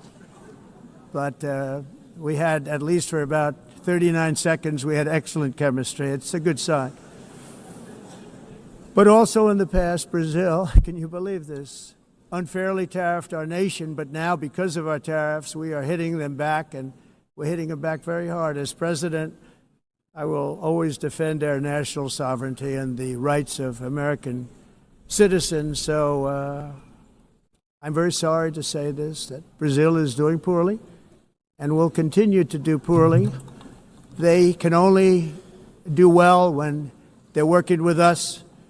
Without us, they will fail, just as others have failed. It's true. Next year, the United States will celebrate the 250th anniversary of our glorious independence, a testament to enduring power and American freedom and spirit. We will also be proudly hosting the 2026 FIFA World Cup, and shortly thereafter, the 2028 Olympics, which is going to be very exciting. I hope you all come. I hope that countless people from all over the globe will take part of these will be great celebrations of liberty and human achievement, and that together we all can rejoice in the miracles of history that began in July 4th, 1776, when we founded the light to all nations. And it's something really that an amazing thing came out of that date. It's called the United States of America. In honor of this momentous anniversary, I hope that all countries who find inspiration in our example will join us in renewing our commitment, values, and those values, really, that we hold so dear together. Let us defend free speech and free expression. Let us protect religious liberty, including for the most persecuted religion on the planet today. It's called Christianity. And let us safeguard our sovereignty and cherish qualities that have made each of our nations so special, incredible, and extraordinary. In closing, I just want to repeat that immigration and the high cost of so-called green renewable energy is destroying a large part of the free world and a large part of our planet. Countries that cherish freedom are fading fast because of their policies on these two subjects. You need strong borders and traditional energy sources if you are going to be great again. Whether you have come from north or south, east or west, near or far, every leader in this beautiful hall today represents a rich culture, a noble history, and a proud heritage that makes each nation majestic.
Please be seated.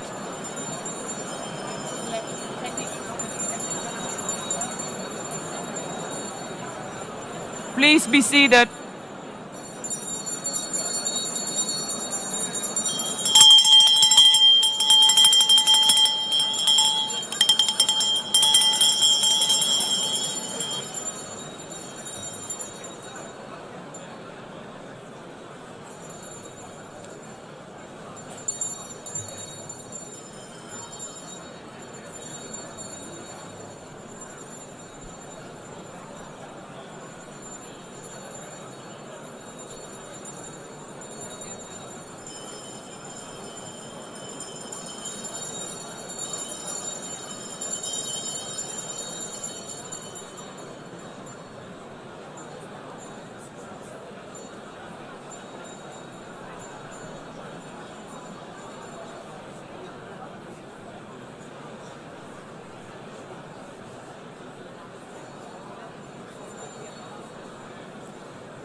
Excellencies, could you please take your seats in due respect to the next speakers?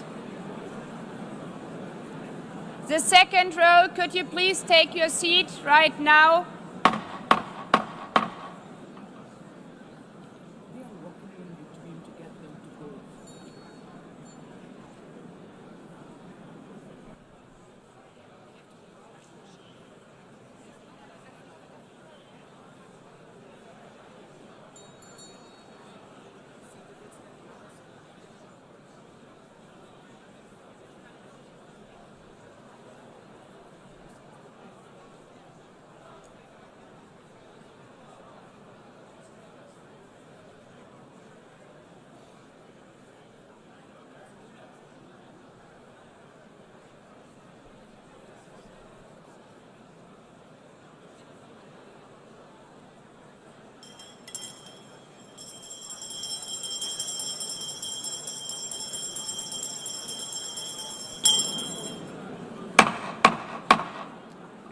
Please take a seat now.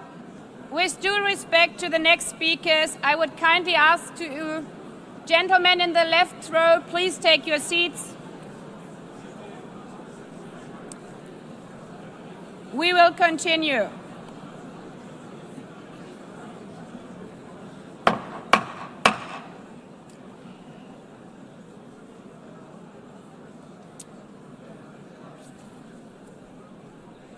Excellencies, as we are receiving queries, I would like to assure you that don't worry, the UN teleprompters are working perfectly. And by this technical note, I would like to call on the next speaker. The Assembly will hear an address by His Excellency Prabowo Subianto, President of the Republic of Indonesia. I request protocol to escort His Excellency and invite him to address the Assembly.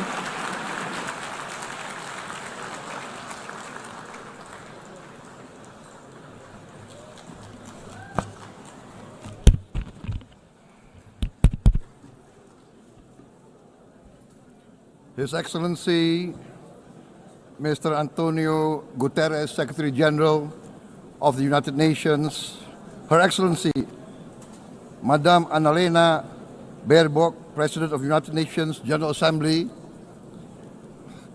His Excellency Mr. Moses Abelian, Under Secretary General for General Assembly and Management, Excellencies, Heads of States, Heads of Governments, distinguished delegates, ladies and gentlemen. It is indeed a great honor for me to stand in this august General Assembly Hall among leaders and representatives who represent almost all of humanity. We differ in race, religion, and nationality, yet we gather together today as one human family. We are here first and foremost as fellow human beings, each created equal, endowed with unalienable rights to life, liberty, and the pursuit of happiness. The words of the United Nations Declaration of Independence have inspired democratic movements across continents, including the French Revolution, the Russian Revolution, the Mexican Revolution, the Chinese Revolution, and Indonesia's own struggle and journey to freedom. It also gave birth to the Universal Declaration of Human Rights, adopted by the United Nations in 1948.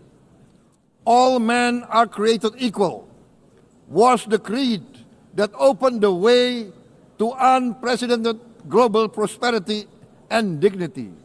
And yet, in our own era of scientific and technological triumphs, an era capable of ending hunger, poverty, and environmental ruin, we also continue to face today grave dangers, challenges, and uncertainties.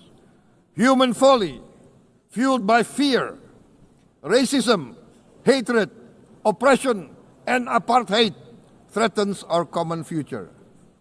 My country knows this pain. For centuries, Indonesians lived under colonial domination, oppression, and slavery. We were treated less than dogs in our own homeland. We Indonesians know what it means to be denied justice and what it means to live in apartheid, to live in poverty, and to be denied equal opportunity. We also knew what solidarity can do in our struggle for independence, in our fight to overcome hunger, disease, and poverty. The United Nations stood with Indonesia and gave us vital assistance.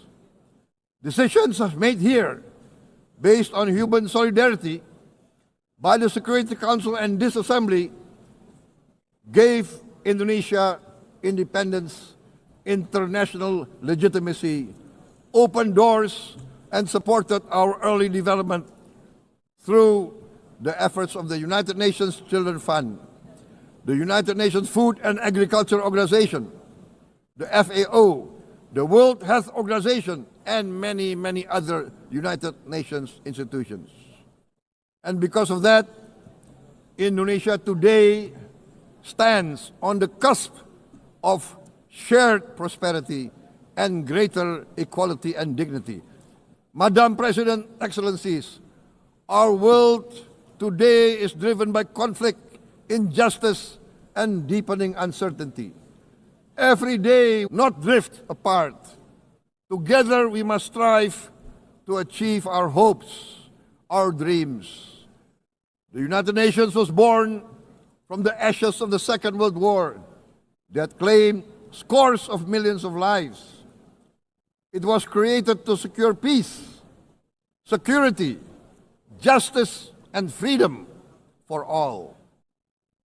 We remain committed to internationalism, to multilateralism, and to every effort that strengthens this great institution. Today, Indonesia is nearer than ever before to meeting the sustainable development goals of ending extreme poverty and hunger. Because years ago, this very chamber chose to listen and uphold social and economic justice. We will never forget. And today, we must never be silent while Palestinians are denied that same justice and legitimacy in this very hall. Excellencies, Thucydides warned, the strong do what they can, the weak suffer what they must. We must reject this doctrine. The United Nations exist to reject this doctrine. We must stand for all, the strong and the weak. Might cannot be right. Right must be right. Indonesia today is one of the largest contributors to United Peacekeeping Forces. We believe in the United Nations. We will continue to serve where peace needs guardians, not with just words, but with boots on the ground.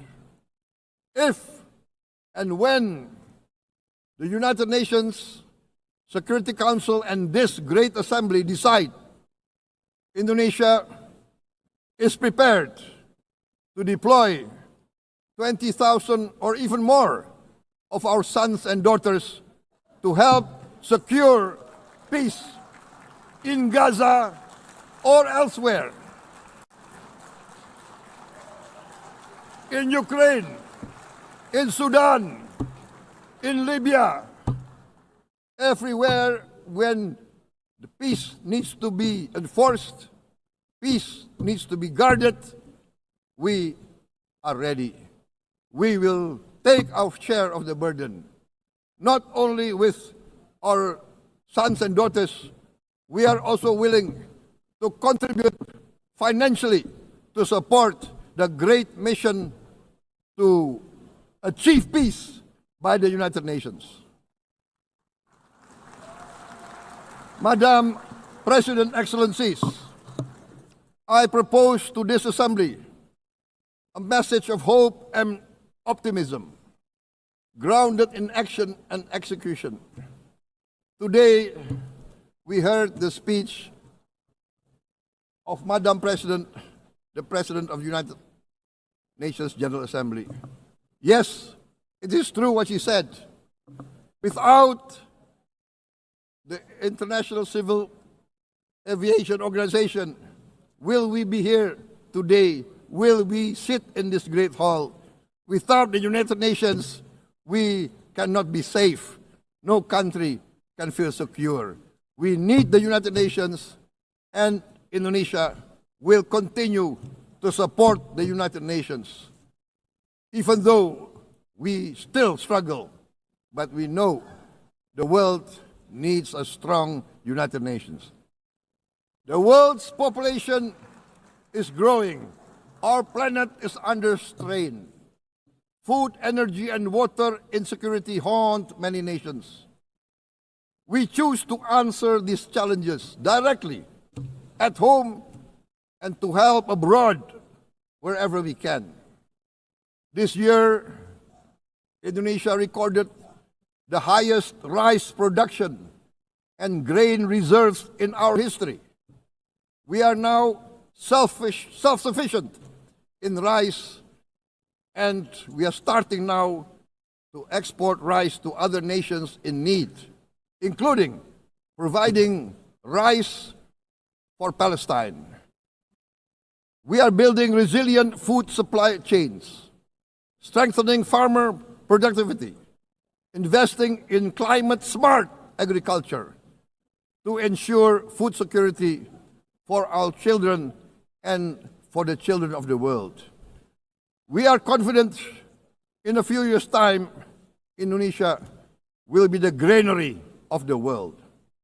As the world's largest island state, we testify before you that we are already experiencing the direct consequences of climate change, particularly the threat of rising sea levels.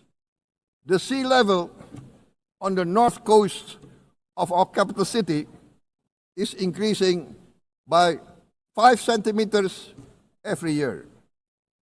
Can you imagine in 10 years? Can you imagine in 20 years? For this, we are forced to build a giant seawall, 480 kilometers in length. It will take us maybe 20 years, but we have no choice. We have to start now. Therefore, we choose to confront climate change not by slogans, but by immediate steps. We are committed to meeting our 2015 Paris Agreement obligations. We aim to achieve net zero emission by 2060, and we are very confident we can achieve net zero emission much earlier. We aim to reforest more than 12 million hectares of degraded forest, to reduce forest degradation, to empower local communities with quality green jobs for the future. Indonesia is shifting decisively from fossil fuel-based development towards renewable-based development. From next year, most of our additional power generation capacity will come from renewables. Our goal is clear: to lift all of our citizens out of poverty and make Indonesia a hub for solutions to food, energy, and water security. Madam President, Excellencies, we live in a time when hatred and violence can seem to be the loudest voices. But beneath this loud noise lies a quieter truth, that every person longs to be safe, to be respected, to be loved, and to leave a better world to their children. Our children are watching. They are learning leadership, not from textbook, but from our choices. Today, still, a catastrophic situation in Gaza is unfolding before our eyes. At this very moment, the innocent are crying for help, are crying to be saved. Who will save them? Who will save the innocent? Who will save the old and women? Millions are facing danger at this very moment. As we sit here, they are facing trauma. They are facing irreparable damage to their bodies. They are dying of starvation. Can we remain silent? Will there be no answer to their screams? Will we teach them that the human family can rise to the challenge? Madam President, we must act now. Many speakers have said that. We must stand for a multilateral order where peace, prosperity, and progress are not the privilege of a few, but the right of all. With a strong United Nations, we can build a world where the weak do not suffer what they must, but live the justice that they deserve. Let us continue humanity's great journey of ideals, the selfless aspirations that created the United Nations. Let us use science to uplift, not use science to destroy. Let rising nations help others to lift themselves. I am convinced that the leaders of the great world civilizations of the West, of the East, of the North, of the South, leaders of America, Europe, of India, China, the Islamic world, the whole world, I am convinced they will rise to their role demanded by history. We are all hopeful that the leaders of the world will show great statesmanship, great wisdom, restraint, humility, overcome hate, overcome suspicion. Madam President, distinguished delegates, we are greatly heartened by the events of the last few days, where significant leading countries of the world have chosen to side with history, to choose the right side of history, the path of the moral high ground, the path of rectitude, the path of justice, the path of humanity, to shun hatred, to overcome suspicion, and to avoid the use of violence. The use of violence will beget violence. No one country can bully the whole community of the human family.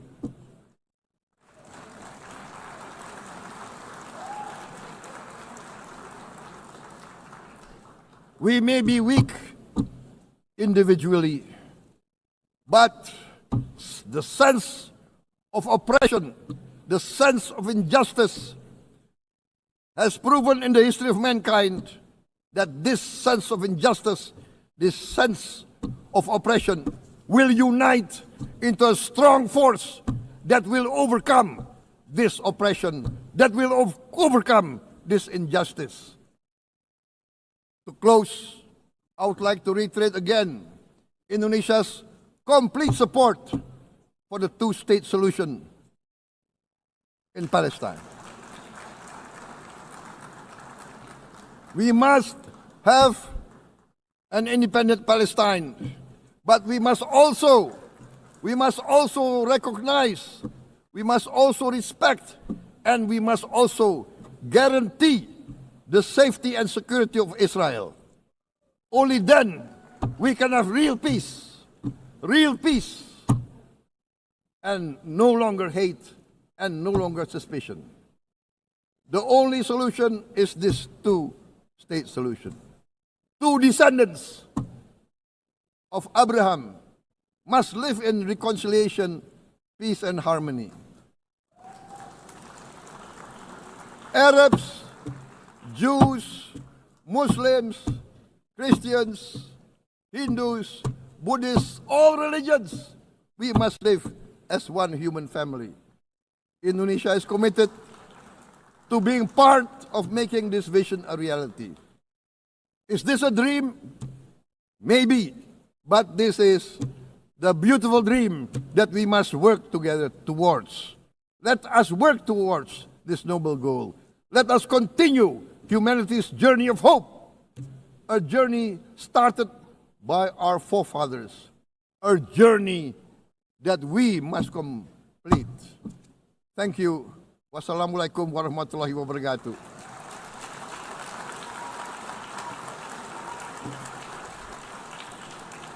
Shalom. Om Santi, Santi, Santi Om. Namo Buddhaya. Thank you very much.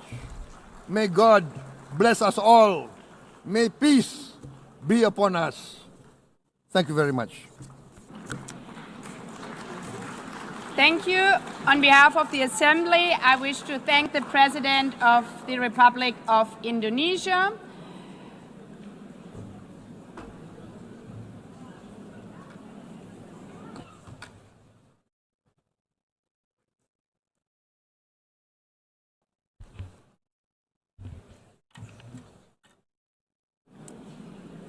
The Assembly will hear an address by His Excellency Recep Tayyip Erdogan, President of the Republic of Turkey. I request protocol to escort His Excellency and invite him to address the Assembly.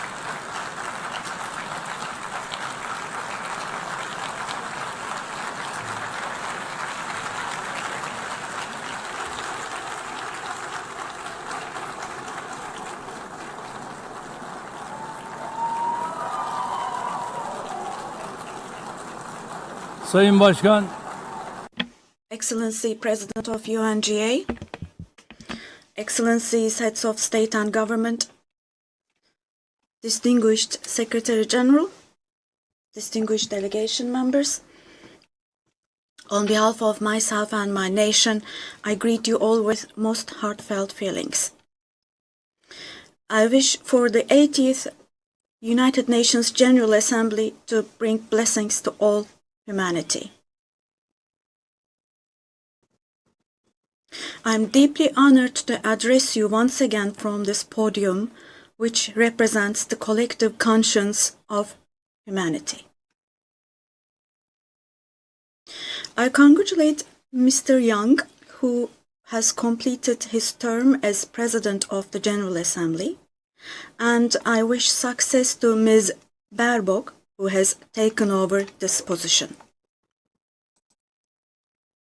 At the outset of my speech, I would like to first express my regret at the absence today of the President of the State of Palestine, Mahmoud Abbas, at a time when Palestine is being recognized by an increasing number of countries. Today, we stand here on this podium. I stand here on this podium alongside my 86 million citizens, also for our Palestinian brothers and sisters whose voices are being silenced. I'd like to thank all the countries who announced that they recognize the state of Palestine, and I call on all the other countries who have not done so yet to do so, to recognize the state of Palestine as soon as possible. Esteemed President, distinguished members, the United Nations Charter was signed in San Francisco 8 years ago, and it entered into force on October the 24th, 1945. I would like to recall here again the first words of the first article of the UN Charter. Quote, "The purpose of the United Nations is to maintain international peace and security." Unquote. As we celebrate the 80th anniversary of the UN in this hall, grave events are unfolding in many parts of the world that cast a shadow over the very first words of the UN Charter's opening article.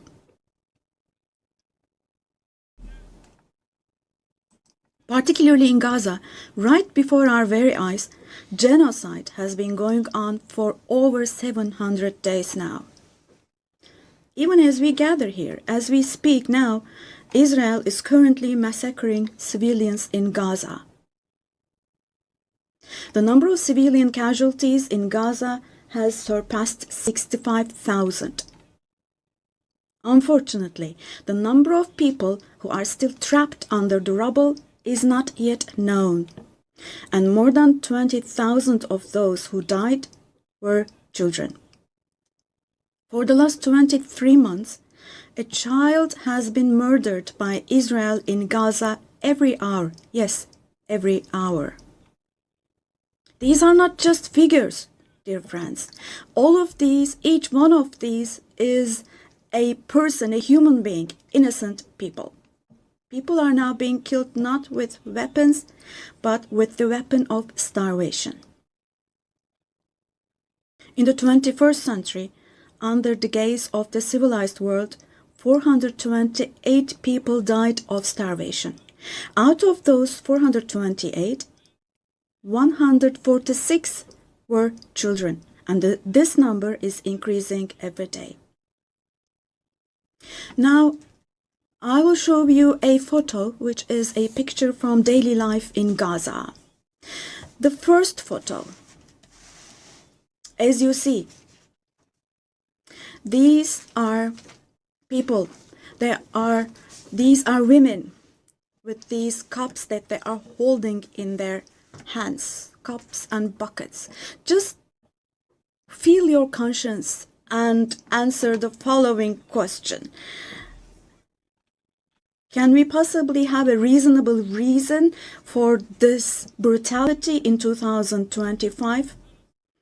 But this shameful picture in Gaza has been unfolding and is being repeated every day for 23 months now. And there are 2.5 million Gazans who live in 365 square kilometers. And every day what happens is they are being dragged from one place to another. The healthcare infrastructure of Gaza is completely collapsed. Doctors have been killed or they have disappeared while under custody. Ambulances have been hit. Hospitals targeted and destroyed. Treatment is not possible. Surgery is not possible. It's not possible to find medications.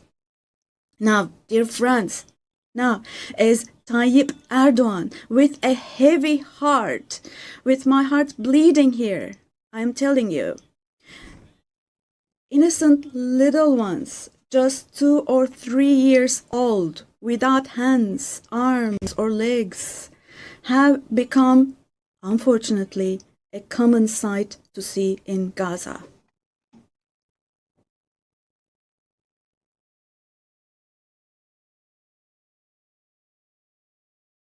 This one. What kind of a human conscience can possibly bear this? Possibly. How can one stay silent vis-a-vis this? Well, in a world where children are dying of starvation and lack of medication, can we possibly have calm and peace? We all are parents. We have children or grandchildren who we dearly cherish. Here, say in America or in Europe, anywhere in the world, when a small rose thorn hurts a child's hand, the hearts of parents break. But in Gaza, children's hands, arms, and legs are being amputated without anesthesia. Now, I'm extremely sorry to say, but this represents the lowest point of humanity. Human history has not witnessed such bloodshed within the last century. All of this is happening before our very eyes. The genocide in Gaza is being broadcast live every moment through the media and social media. So far, Israel has deliberately killed 250 journalists working in national and international media in Gaza.